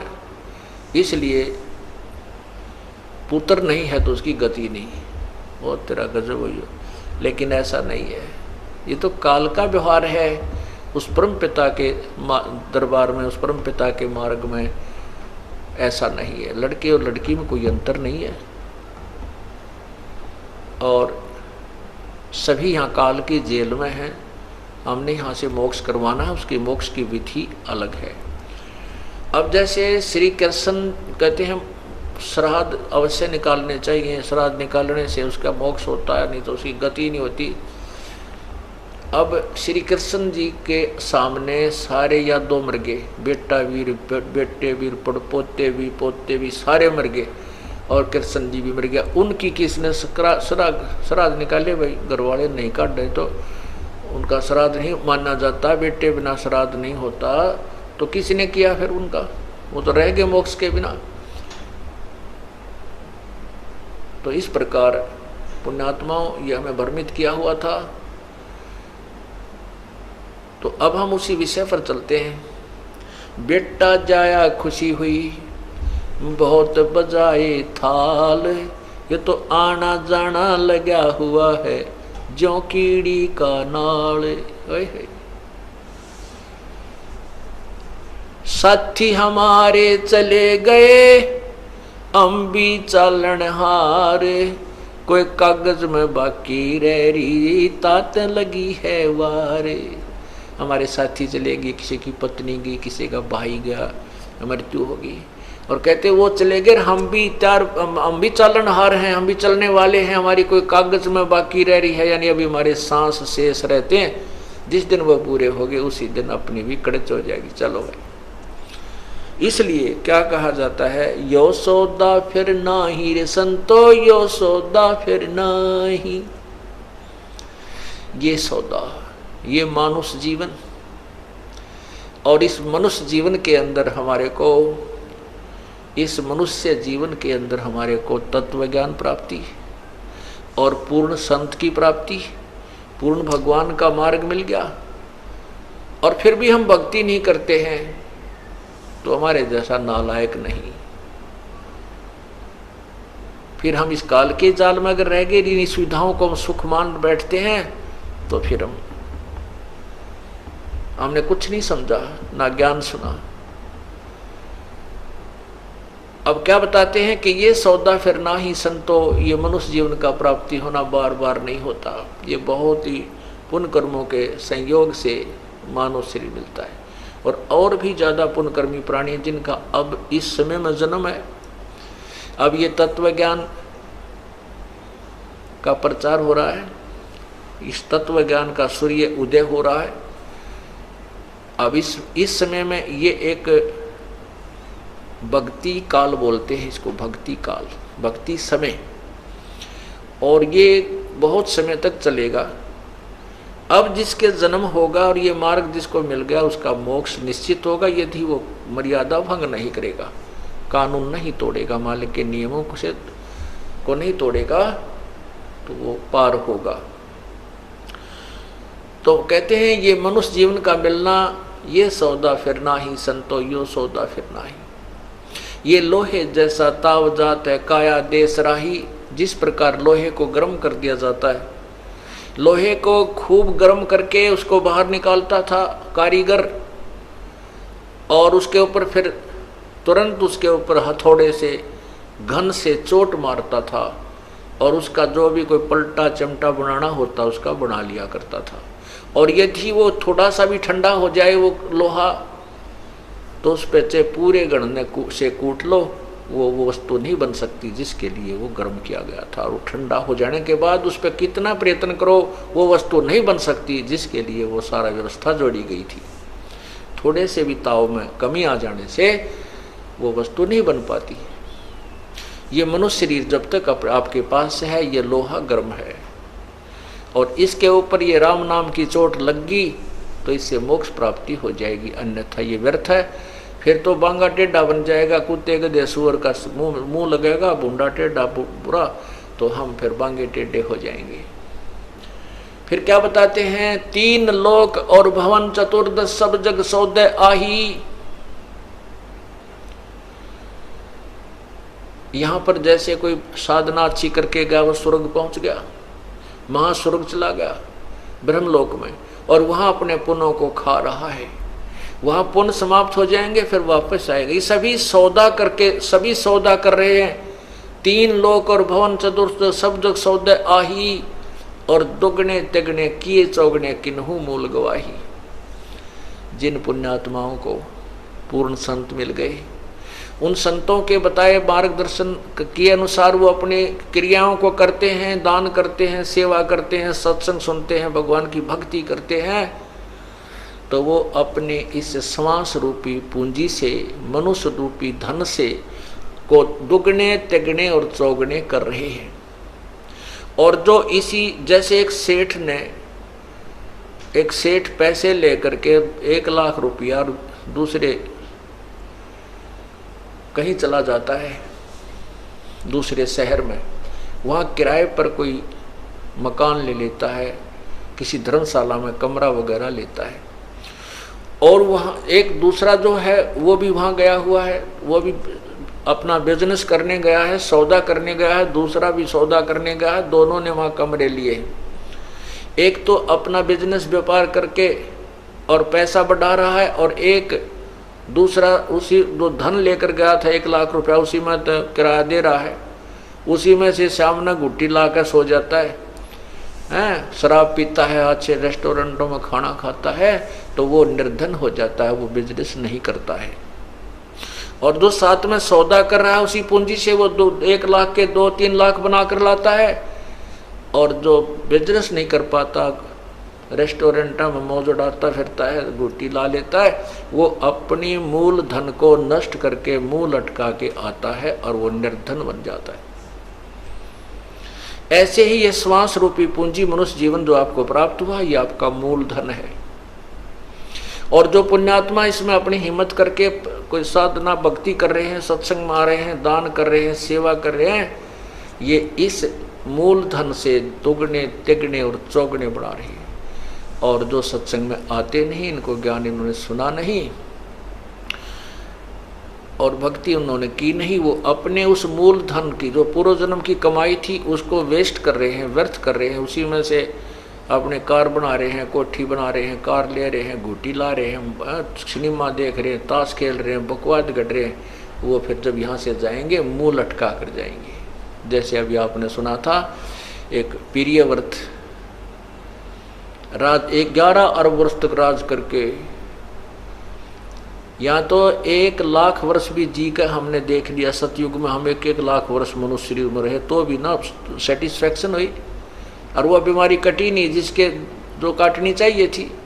11 अरब वर्ष तक राजा रहकर भी उसका पेटा नहीं भरा, उसको संतुष्टि नहीं हुई। कहता है कि मुझे थोड़े से सांस और दे दो। 11 अरब वर्ष में तो किला तोड़ा को ना, 4 सांसा और के कर देगा तू। 11 अरब वर्ष तक तो सारे राजा 11 अरब वर्ष तक राज रहा और उसमें भी संतुष्टि नहीं। ने कहा और जीवन दे दो, थोड़ा सा मुझे 1 सांस और दे दो, और तेरा गजब हुई हो। तो यहाँ परमात्मा कहते हैं सतगुरु मिला तो इच्छा मेट पद मिल पदे समाना, और चल हंसा उस लोक बठाऊं जो आदम स्थाना।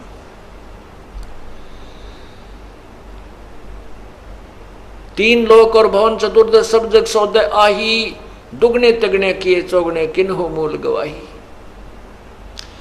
फिर क्या बताते हैं,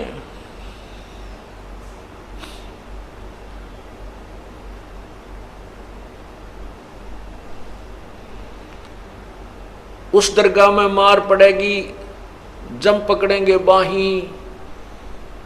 उस पर धर्मराज के दरबार में यम के दूत, चाहे यहाँ पर कोई सारी पृथ्वी का राजा है जिसने भक्ति नहीं की, वो अपना पिछले जन्म का जीवन ही व्यर्थ किया, उसने वही मलाई खाई है। और वहाँ ले जा कर के बाजू पकड़ कर ले जाते हैं और वहाँ खड़ा कर देते हैं धर्मराज के सामने। उस दरगाह में मार पड़ेगी, जम पकड़ेंगे बाही, और वह दिन की डर नहीं लागे, लज्जा रैक नाई।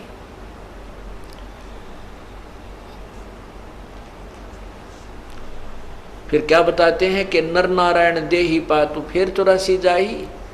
इतना सुंदर शरीर भगवान ने अपने जैसा शरीर आपको दिया है। नर का जो शरीर है नारायण जैसा है, परमात्मा अपने ही जैसा है, अपने ही उनियार है, अपना सृजनहार।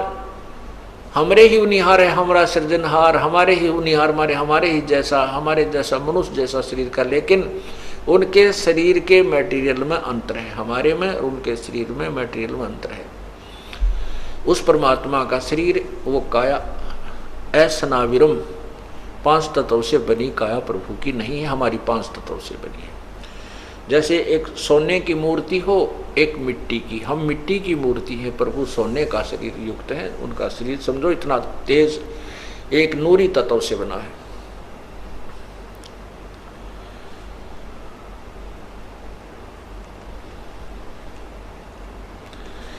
फिर क्या बताते हैं कि कुल परिवार तेरा सकल कबीला मसलत एक ठराही, कि नर नारायण देही पातों फेर 84 जाही। इतना सुंदर शरीर भगवान ने दिया, इसमें कितनी सुविधाएं दी आपको और कितनी समझ दी, और फिर ऊपर से मेरे जैसा दास भेज के आपको ज्ञान दिया, और फिर 84 लाख योनियों में जाने की तैयारी कर रहा है नादान। कहते हैं जा सतगुर की मैं बलिहारी, जो जामन मरण मिटाही।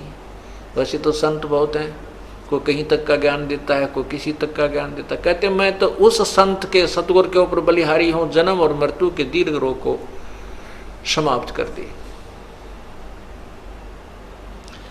जब मृत्यु हो जाती है, घर वाले तो हाहाक डगरा डगरा कर रो रहे होते हैं, टक्कर मार रहे हैं, कुल के लोग इकट्ठे होते हैं और वो कहते हैं वैसी घर उठाओ, अब तो हो लिया काम।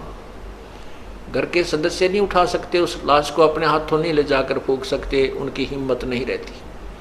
परिवार के सदस्य आसपास के इकट्ठे होते हैं, कुल के लोग, और उनको सांत्वना देते हैं और वो अपने काम में लग जाते हैं। कोई वह पिंजड़ी बांधन लग जाता है, अर्थी जिसे कहते हैं, कोई लकड़ियां ले ले चल पड़ता, कर दो शुरू फटाफट। कहते हैं कुल परिवार तेरा सकल कबीला मसलत एक सलाह की, एक ठहराई और बांध पिंजरी आगे धर लिया, मरघट में ले जाए। अग्नि लगा दिया जद लंबा फूक दिया उस ठाही। अब अपने हाथों उस व्यक्ति के शरीर को अंतिम संस्कार कराते हैं, अपने हाथों हम उनको फूक आए और फिर आकर के क्या क्रियाएं होती हैं। अग्नि लगा दिया जद लंबा फूक दिया उस ठाही, और वेद यानी ये पुस्तक लेकर कथा करने के लिए फिर गुरुजी आए गरुड़ पुराण लेकर के। गरुड़ पुराण लेकर के गुरुजी आए और पीछे गरुड़ पढ़ाई। परमात्मा कहते हैं कि गरुड़ पुराण को आप मरने से पहले पढ़ो एक बार और उस पर विचार करो। उसमें वो सब विवरण दे रखा है कि जो व्यक्ति भक्ति नहीं करते उनको यम के दूत पकड़ कर ले जाते हैं, ऐसे भयंकर रास्ते से ले जाते हैं। वो हाहाकार मचाते जाते हैं, उनको भूख लगती है। वहाँ पर जो पुण्यकर्मी प्राणी हैं वो पुण्य करके अपना भोजन आहार कर रहे हैं और उनको कोई पानी भी नहीं पिलाता है। उनसे शिक्षा लो। किसी ने ऐसा जुल्म किया था उसका बेटा मर गया, किसी ने ऐसा जुल्म किया था उसकी आंखें फूट गई, कोई ऐसा पाप करता था उसका हाथ कट गया। कहते उसके मरने के बाद ये शिक्षा पढ़ाने की क्या फायदा हुआ। वो जीवित था, जब वो जीवित था तो पढ़ाते। वो उस जो गरुड़ पुराण के लिखे हुए लेखों को पढ़कर सतर्क होता, बुराइयों से बच जाता, पाप ना करता। अब वो मर चुका है, उसकी तो जो भी आगे योनि मिलनी है, मनुष्य बनना है, पशु बनना है, पक्षी बनना है, वो तो तैयारी हो चुकी। और अब गरुड़ पुराण पढ़ाते हैं उसकी शांति के लिए। परमात्मा फिर क्या कहते हैं, वेद बांध फिर पंडित आए। वो गरुड़ पुराण लेकर के फिर पंडित आए, पीछे गरुड़ पढ़ाई।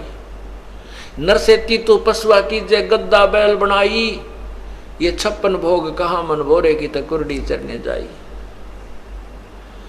आज मनुष्य जीवन में हम कितना सुंदर आहार करते हैं, कितना मोहन भोजन करते हैं, नाना प्रकार के व्यंजन बनाते हैं। कहीं दही है, कि तक पकौड़े हैं, कि कहीं खीर है, दूध है, क्रीम मिल रही है, कई प्रकार की सब्जी, काजू, किस्मत, सेब, संतरे आए हैं।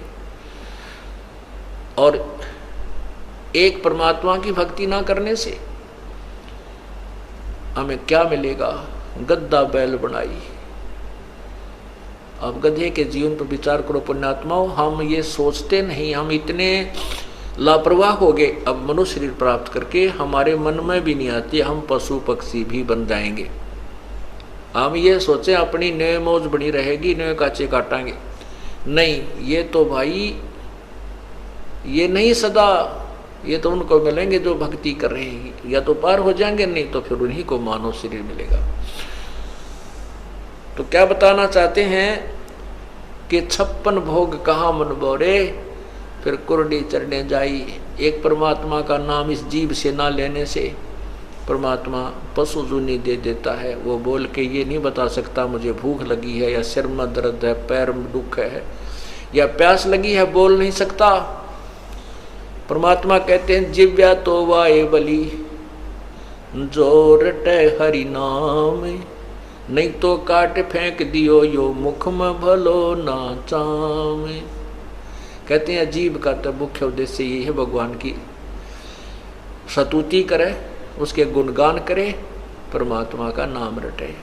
अगर यदि ये काम नहीं करते हो, ये भगवान की महिमा और गुणगान, भगवान की जो है ना जाप आदि नहीं करते हो, तो इस जीव की कोई आवश्यकता नहीं, इस चाम को इस मुंह में रखने की कोई आवश्यकता नहीं।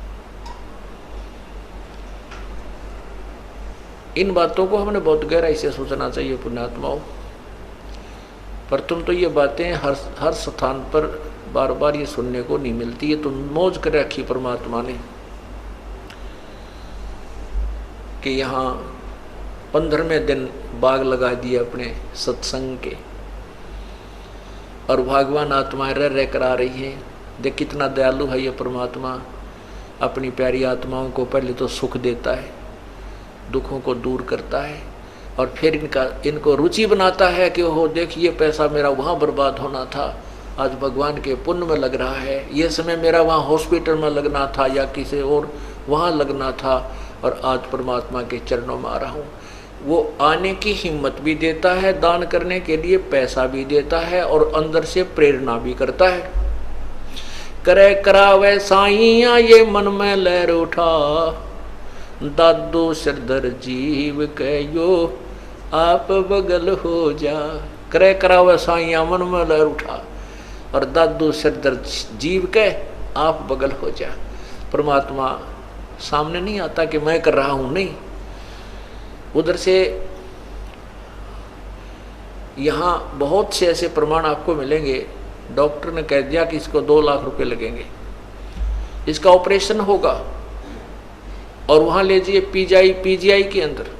पीजीआई में जाते हैं, एक बहन ने बताया कि मुझे गले में, अभी की बात है, मेरे को गले में 4 गांठें होगी, पानी भी नहीं घट के आ जाए, अंदर नहीं जा रहा था। और यहाँ आसपास के हॉस्पिटलों में दिखाया, उन्होंने बताया भी ये तो कैंसर है और इसको ऑल इंडिया में ले जाओ। ऑल इंडिया में ले गए, उन्होंने चेक किया, उन्होंने कहा कि ये तो कैंसर है, ऑपरेशन का भी हमारे पास समय नहीं है, समय दे दिया ऑपरेशन करने का, उस समय आना और ये दवाई खाना तब तक। वह बहन आई हुई है यहीं पर, आज भी यहीं देखी थी मैंने उसको। अभी हफ्ते पहले उसने ये बात इस दास को आके अपनी बताई, उसने नाम ले रखा पहले से। तो वो कहने लगी मैं वापस आ गई, उम्र अभी उसकी 30-35 के आसपास है। कहने लगी सारी रात रोई है परमात्मा, अभी तो मैंने जीवन वैसे ही खो दिया, आपका नाम भी ले रखे थी, भक्ति भी करती थी, लेकिन अब तो भक्ति पूरी हुई नहीं।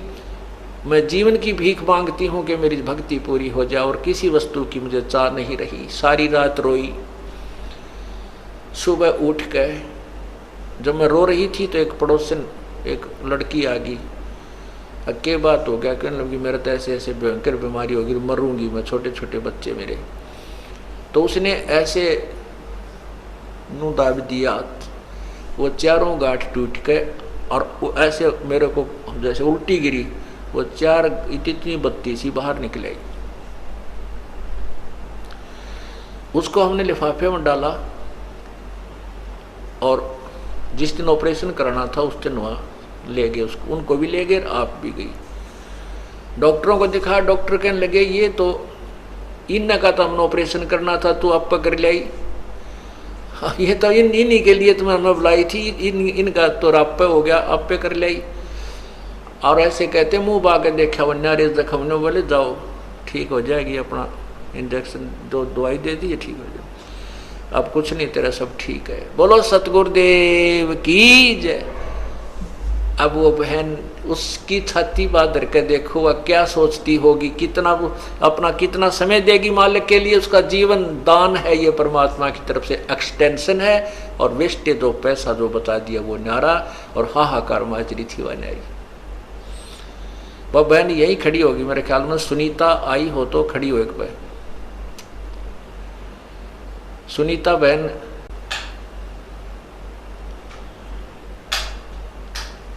वो चली गई होगी फिर।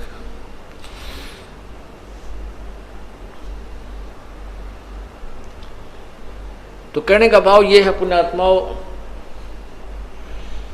अब कहते हैं करे करावे साइया मन में लहर उठा।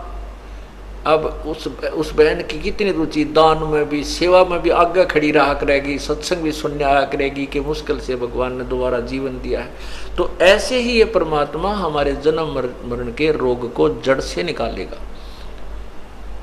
तो क्या बताते हैं, नर से तीतू पशुआ की जय गद्दा बैल बनाई, ये 56 भोग कहाँ मन बोरे, कहीं कुरडी चरने जाई। ये 56 भोग कहाँ मन बोरे। पुण्यात्मा बहुत गहराई से सोचा करो इन बातों को जो आपको बताई जाती है। कोई शौक नहीं है, हम कह रहे हैं तुम सुन रहे हो, ये कहन सुनन तक नहीं रखना। ये बातें कहन सुन की नहीं, ये कर पाड़ने की हैं। ये केवल सुनन तक सीमित नहीं रखना, इनके ऊपर कदम टू पॉइंट टू पॉइंट आपने चलने का प्रयत्न करना है। सहारा भी भगवान देगा, कबीर परमात्मा आपको सहारा भी देगा। हम उसी के सहारे से इस काल के साथ संघर्ष कर सकते नहीं। जीव के बस की, जीव के कोई औकात नहीं है। कहते हैं ब्रह्मा का आसन खिसा जब सुनी काल की गाज। यो काल जब दहाड़ता है, गरजता है, ब्रह्मा जैसे, ब्रह्मा विष्णु महेश जैसे के जो है ना, उसके आसन भी थर्राने लग जाते हैं। और अर्जुन जैसा योद्धा देखकर उस काल को कांप रहा था, तो बाकी किसके विषय में कहें कि इस काल से कौन सुरक्षित हो सकता है। ये तो कबीर परमात्मा के सामने इस काल की दाल नहीं गलती, नहीं तो 21 ब्रह्मांड में यो सब के ऊपर प्रभु है। केवल कबीर परमात्मा के सामने ये नतमस्तक हो जाता है। उसकी चर्चा के जहां चलते हैं वहां आसपास भी नहीं रहता ये।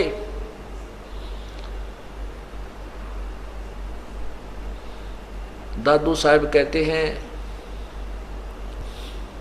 केरी नाम कबीर का ये विषम काल गजराज। दादू भजन प्रताप से यो भाजय सुनकर आवाज। जैसे हाथी एक बहुत बड़ा शक्तिशाली जानवर है, ये तो समझो काल है, ये अन्य प्राणियों से तगड़ा है। और शेर के ऊपर केहरी परमात्मा कबीर साहब की जो शक्ति भक्ति और उसकी महिमा को समझो, ये बब्बर शेर है, केहरी है। और हाथी कितना तगड़ा हो और शेर एक दाड़ मार दे तो हाथी लीद कर देता है, इतना घबरा जाता है हाथी शेर की चिंगाड़ सुनकर, दहाड़ सुनकर। ऐसे ही कबीर परमात्मा के नाम से काल इतना भयभीत हो जाता है कि ये लीद कर जाता है, उस आसपास के क्षेत्र को छोड़ जाता है। ये सत्कर मानना। तो कहने का भाव ये है कि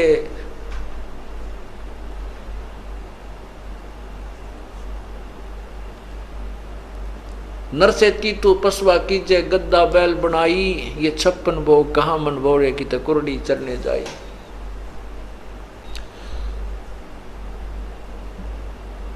फिर क्या बताते हैं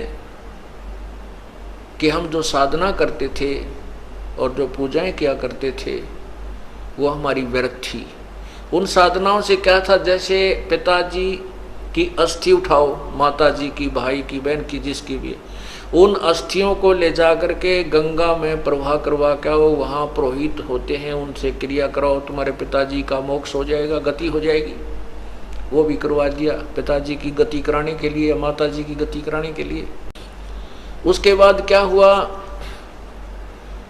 कि अब इसके जो है ना श्राद्ध निकालो, 13वीं करो, फिर 17वीं करो, महीना करो, फिर वर्ष 6ठा महीना करो, फिर वर्षी करो। किस लिए कि इसकी गति होगी। फिर कहते हैं अब श्राद्ध निकालो, इसकी गति हो जाएगी, श्राद्ध कर निकालो।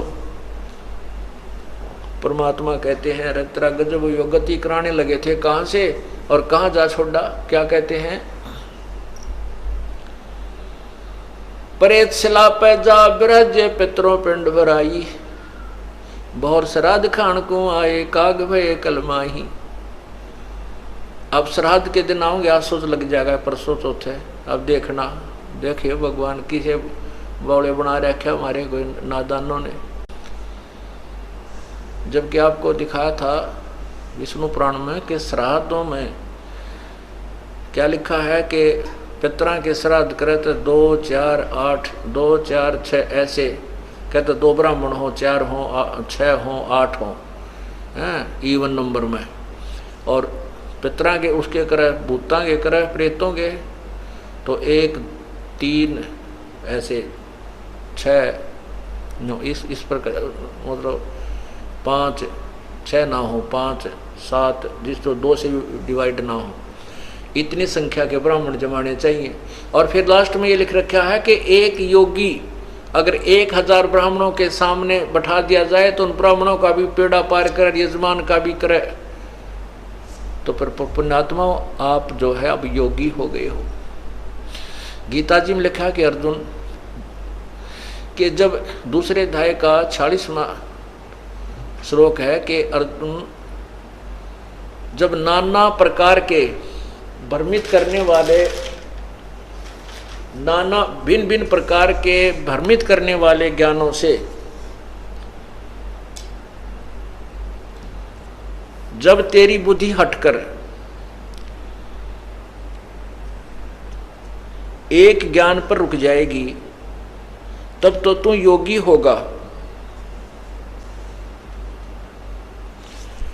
तो ये तत्व ज्ञान सुनने के बाद जो भिन्न भिन्न भ्रमित करने वाले ज्ञानों से तेरी बुद्धि हट जाएगी तब तो तू योगी होगा, तब तो तू भगत सही बनेगा, तब तेरी भक्ति प्रारंभ हो जाएगी। तो यहाँ लिखा है कि कोई योगी 1000 ब्राह्मणों के सामने एक योगी यानी तत्वदर्शी संत से प्राप्त नाम प्राप्त प्राणी उनको उनके सामने ला दिया जाए तो उन ब्राह्मणों का भी उद्धार करे, यजमान का, क्योंकि वो ज्ञान सुनाएगा, परमात्मा की यथार्थ कथा सुनाएगा, उस सच्चा ज्ञान बताएगा और परम संत के पास ले जाकर पूरे परिवार का भी और उन ब्राह्मणों का भी कल्याण करवाएगा, उनको ज्ञान समझाएगा, उनका बेड़ा पार करवा देगा। तो हम क्यों ना वो काम करें जो जिनसे हम अपने पितरों की मोक्ष चाहते हैं, उनसे वो मोक्ष भी ना होता उनका। अब देखो क्या होता है, क्या बताते हैं। अरे भोली सी दुनिया सतगुरु बिन कैसे सरिया, रे भोली सी दुनिया सतगुरु बिन कैसे सरिया। अपने लला के बाल उतरवावे देखो कैंची ना लग जइया। एक बकरी का बच्चा लेके उसका गला कटैया, रे भोड़ी सी दुनिया सतगुरु बिन कैसे सरिया। कहते हैं एक बुढ़िया जाया करे गुड़गांव माड़ी पर या अपने इष्ट स्थान पर जहाँ जिसकी पूजा है कि लड़के या लड़की के बाल उतरवा काने, पहले जो बच्चा जन्म होता है वो सूचे बाल भगवान का चढ़ाने उस धाम पर चढ़ा कर आएंगे। और वहां जाते हैं, बुढ़िया अपनी पुत्र वधू को साथ ले जाती है और साथ में पोता या पोती होती है। वहां नाई बैठा होता है उस इष्ट धाम में बाल तारनिया काटनिया। तो बुढ़िया कहती है अपने उस नाई को, कह भाई नाई के देख पोता या पोती जो भी है मेरे बेटे या बेटी का कच्चा सिर से भाई सहज सहज के कैंची लाग जाए, देख रहे सहज सहज बाल काटिए।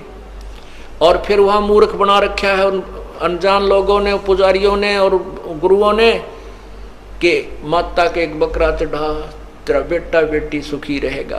अरे तेरा गजब भैया, अपने बच्चे की जीवन की सुरक्षा के लिए और दूसरे के जीवन को लेकर के वहां कटवा रही है।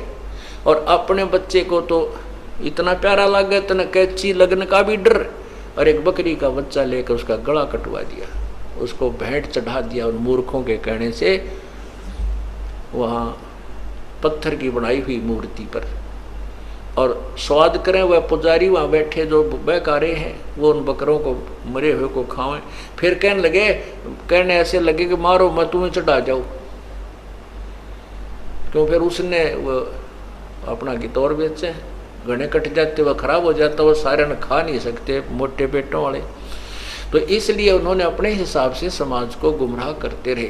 तो क्या कहते हैं कि वह बुढ़िया फिर क्या करती है, इतने बाल लेवेगी सिर के को और वहाँ चढ़ाएगी मंदिर में। वहाँ पुजारी बैठा होता, वो अलग अलग छांटता रहता, उन बालन उठा के कट्टे में गाल ले जा, और शाम के समय उन बालों को बाहर कुर्डियाँ पर फेंक जाता। वो पुजारी अपने घर ना ले जाता, वो बैंक में जमा ना कराता, उन बालों को वहीं फेंक देता बाहर अड़ंगे में शाम के समय। तो परमात्मा कहते हैं इन बालों को अपना ना आप काट कर अड़े फेंक दिया करो, कहीं नहीं जाना कि ठगवाने के लिए, इनसे कोई मोक्ष नहीं है। कहते हैं रे बोली सी दुनिया सतगुरु बिन कैसे सरिया, अपने लला के बाल उतरवावे देखे चीना लग जइया, और एक बकरी का बच्चा लेके उसका गला कटिया। रे बोली सी दुनिया, ये तो पाप इकट्ठा कर लिया, पुण्य कहाँ। फिर बताते हैं कच्चा पाका भोजन बना के माता धोकने गईया, और जिस माता ऊपर कुत्ता मुत्ता वो क्यों ना मर गईया। एक कैसा देखा हम खुद पूजनिया में है, हमारे माता पिता दादा दादी रह जाया करते, एक 4 ईंट ला रखी, इतना बना रखा चूल्हा सा ऊपर तक ढक के, और कहते हैं यहाँ, और वो ऐसा बना करते माता का आधे कच्चे गुलगुले आधे पूरे कच्चे पके नो गेर ग्यार के उसमें, और वहाँ डालने पता था जाने कुत्ता न खाना हो तो माता की खावा थी, तो वहाँ डालते उस माता के उस धाम पर स्थान पर, और वो तो नीचे उतरते भी कोई नहीं, पूजा करनी है, कुत्ते जब उसी समय चढ़ जाते, उन सारे माता के आहार को कुत्ते खाया करते थे, और चलते समय उसी माता के सिर में धार मार खाते पेशाब करते थे। तो परमात्मा कहते हैं तू तो उस माता की इतनी डर है, हक दिया तेरे बेटा ना मार दे, तेरे मैसा में खराबी ना कर दे, इस कुत्ते की टांग क्यों ना तोड़ दी, इसलिए इसका ऊपर मूत गया। तो परमात्मा कहते हैं कुछ दिल डांटो, ज्ञान आधार बनाओ, भगवान को समझो, सच्चा ज्ञान ग्रहण करो। कच्चा पाका भोजन बना के माता धोकने गईया, और उस माता ऊपर कुत्ता मुत्ता, वो क्यों ना मर गईया रे बड़ी सी दुनिया। फिर क्या बताते हैं कि जीवित बाप गेल तो लट्ठम लट्ठा, जब पिताजी जीवित रहते हैं तब तो उसके लट्ठम लट्ठा है, तने बड़े भाई ते गणा दे दिया, मेरे ते नो नहीं करया है, तो ऐसा था नो कर दिया, जब तो उसने टोक नहीं दे, और मरे पाछा उसका अंतिम संस्कार उसी गति कराने के लिए डरते बहकाए हुए, कहते वहां फिर गंगा पे लेके उसकी अस्थि बहाने जाते हो। जीवित बाप के लट्ठम लट्ठा मुए गंग पुचैया, और जब आवे आसुज का महीना वो कौआ बाप बनाइया रे बड़ी सी दुनिया। और तेरा गजब हुई। अब आसुज में देखना इनके सांग श्राद्ध निकालनिया के, पंडित जी ने कहेगा कि इसमें जो खाना है कुछ ऊपर रख दो ऊपर, और कौवा भोग लगा गया तो तेरे पिताजी को भोग लग गया, हो सकता है तेरे माता या पिता कौवा बन गए हो और वो खाने आ गए हो। कहाँ से मोक्ष कराने लगे थे, अस्थि गंगा में डाल का मोक्ष करा हो जाएगी, फिर 13वीं करो मोक्ष हो जाएगा, फिर 6ठा महीना करो 6ठा करो 32 करो मोक्ष हो जाएगी, फिर श्राद्ध निकालो मोक्ष हो। श्राद्धों में वो कौवा बाप बना दिया, वो कौवे को बाप बना दिया कि तेरा हो सकता माता पिता कौवा बनकर आगे हो, इनको भोग लग जाएगा। ओए होए क्या कहते, जय सतगुरु की संगत करते तेरे सकल कर्म कट जाई, अमरपुरी पर आसन होते जहां धूप ना छाई। यदि सतगुरु सच्चे संत की तत्वदर्शी संत की संगत करते, ये सब झंझट मिट जाते, सब पाप कट जाते, सब कर्म कट जाते, और सतलोक में तुझे ये स्थान मिल जाता, तेरा पूर्ण मोक्ष हो जाता। बोलो सतगुरुदेव की जय। सत साहिब। आपको एक चमत्कार दिखाते हैं परमात्मा का, सुनाते हैं। अभी चौथा दिन है। एक जो आपने पहले आपको बताया था कि कोल्हापुर के अंदर एक भक्त है हमारे, पूरा परिवार परमात्मा का नाम लिए हुए है, तो उसमें पीछे आपको बताया था कि वो पूरा परिवार उपदेश लिए हुए हमारा, और वो एक सीडी बना रखी है, दास ने सीडी वीडियो सीडी में भर रखा है, नित्यनेम सुबह का। तो वो वीडियो सीडी लगा करके और टीवी में चला करके पूरा परिवार सत्संग सुबह का नित्यनेम किया करता है। तो वो बता रहे थे कि हम शाम जब पिछले 8 श्लोक रह जाते हैं, गैबी ख्याल विशाल सतगुरु अचल दिगंबर थीर है, भक्ति हेत आन काया धरे आए अवगत सत कबीर है। तो वो जब शुरू होता हम खड़े हो जाते हैं और आदर सत्कार से ये सोचते हैं कबीर परमात्मा सतलोक से आते हैं तभी जीवों का कल्याण करते हैं। कहते हैं हम इतना सुन ही रहे थे, उसी समय इस दास का जो रमे उसमें टीवी पर जो सीडी में चल रहा था ये चलचित्र, उसके ऊपर कबीर परमात्मा का चेहरा आकर के स्थापित हो गया। इतना आपको फोटो दिखाया था, अभी दिखाते हैं। तो उसमें इस दास के चेहरे पर परमात्मा का चेहरा टीवी में आकर के ऐसे चिपक गया। ये तो कंप्यूटर से भी जो है ना मिक्सर से जा करके बनता है, और वहाँ टीवी के अंदर परमात्मा सीडी के अंदर बना दिया। तो कहते हैं हमारी आंखों में पानी आ रहा है, हम थर थर काँप रहे हैं, और 25 मिनट तक बहुत देर तक रहा, और उसके फोटो लिए उन्होंने, परमात्मा को पकड़ा, कैमरे में बंद किया, और फिर कहते हैं हमने ही उसको ऑफ कर दिया, नहीं तो वो मालिक का न्यू का न्यू चेहरा बना रहा। अब इसी प्रकार अभी चौथा दिन है, 10 तारीख की बात है, इसी 10 तारीख की सितंबर की। ये आपने देखा है, ये ऊपर है दास का सिर, ऐसे ये जो ऊपर बाल दिखाई देते हैं ये दास का शीश है, और ये चेहरा परमात्मा का, और ये दाढ़ी इतना इतना ये चेहरा मालिक का लग गया, और ये माइक लगे हुए हैं, ये माइक चल रहे हैं। अब ये तो कमाल किया दाता ने वहां पर। अब यहाँ जो रोहतक में एक बेटी है, गीता नाम है उसका, और उसने शाम के समय अपने बेटे से कहा, 12-13 साल का लड़का है, कि भाई वो रमैनी लगा दे, असुर निकंदन रमैनी लगा दे, और VCD में लगा दे, मैं महाराज जी के दर्शन भी करूंगी और बैठ कर रमैनी कर देती हूँ। वो लड़के ने वह रमैनी लगा दी, और मंगलाचरण शुरू होते ही वो लड़का तो निकल गया बाहर, कहने की मैं बैठी बैठी वो रमैनी कर रही थी। मंगलाचरण पूरा होने वाला था, इतने में परमात्मा उस फोटो में एक और फोटो रखा कबीर साहब का, मेज के ऊपर बाहर को मुंह किया हुआ कबीर परमेश्वर का फोटो, छोटा सा इतना का। न बोली वो फोटो इतना बड़ा हो गया कि टीवी की स्क्रीन पर आ गया पूरा ही। मैंने सोची टीवी जो है ना CD बंद होगी और ये चित्र रुक गया। इतने में आप जो रमैनी कर रहे थे उस चलचित्र में आपका चित्र था, वो कबीर साहब के चेहरे के ऊपर आकर फिट हो गया, और वो रमैनी चल रही है, रमैनी की आवाज चल रही है, और फोटो हंग है। उसने उसी समय फोन किया हमारे भक्त बसंत जी के पास कि भाई ऐसे ऐसे कमाल हो गया, परमात्मा ने कमाल कर दिया, और यहाँ से हो रहा है। महाराज जी से बात करा तो मेरे से बात हुई, ने बोली जी मैं क्यों कैसे दिखाऊं आपको, कमाल कर दिया, अनहोनी कर दी हैं, ऐसे ऐसे आपका चेहरा भगवान के चेहरे के ऊपर लगा हुआ है, रमैनी चल रही है, और वो आवाज़ आ रही उसकी, और फोटो डिट रहा है। मैंने कहा बहन ऐसे करो बेटी, उसका फोटो लो, परमात्मा ने पकड़ो, मालिक आए हैं तो प्रत्यक्ष होने लग रहे हैं, पकड़ो मालिक को, ठा जात मिल जाए तो कहने लगी जी हमारे मोबाइल में कैमरा को नहीं। वो लड़का भी बाहर निकल गया। फिर मैंने भगत से कहा किसी और भगत को संदेशा दे दो, वो आकर के फोटो ले ले। उसी समय पड़ोस में ही हमारे भक्त सतपाल का परिवार रहता, वो दोनों बच्चे लड़के, उनको संदेशा मिला।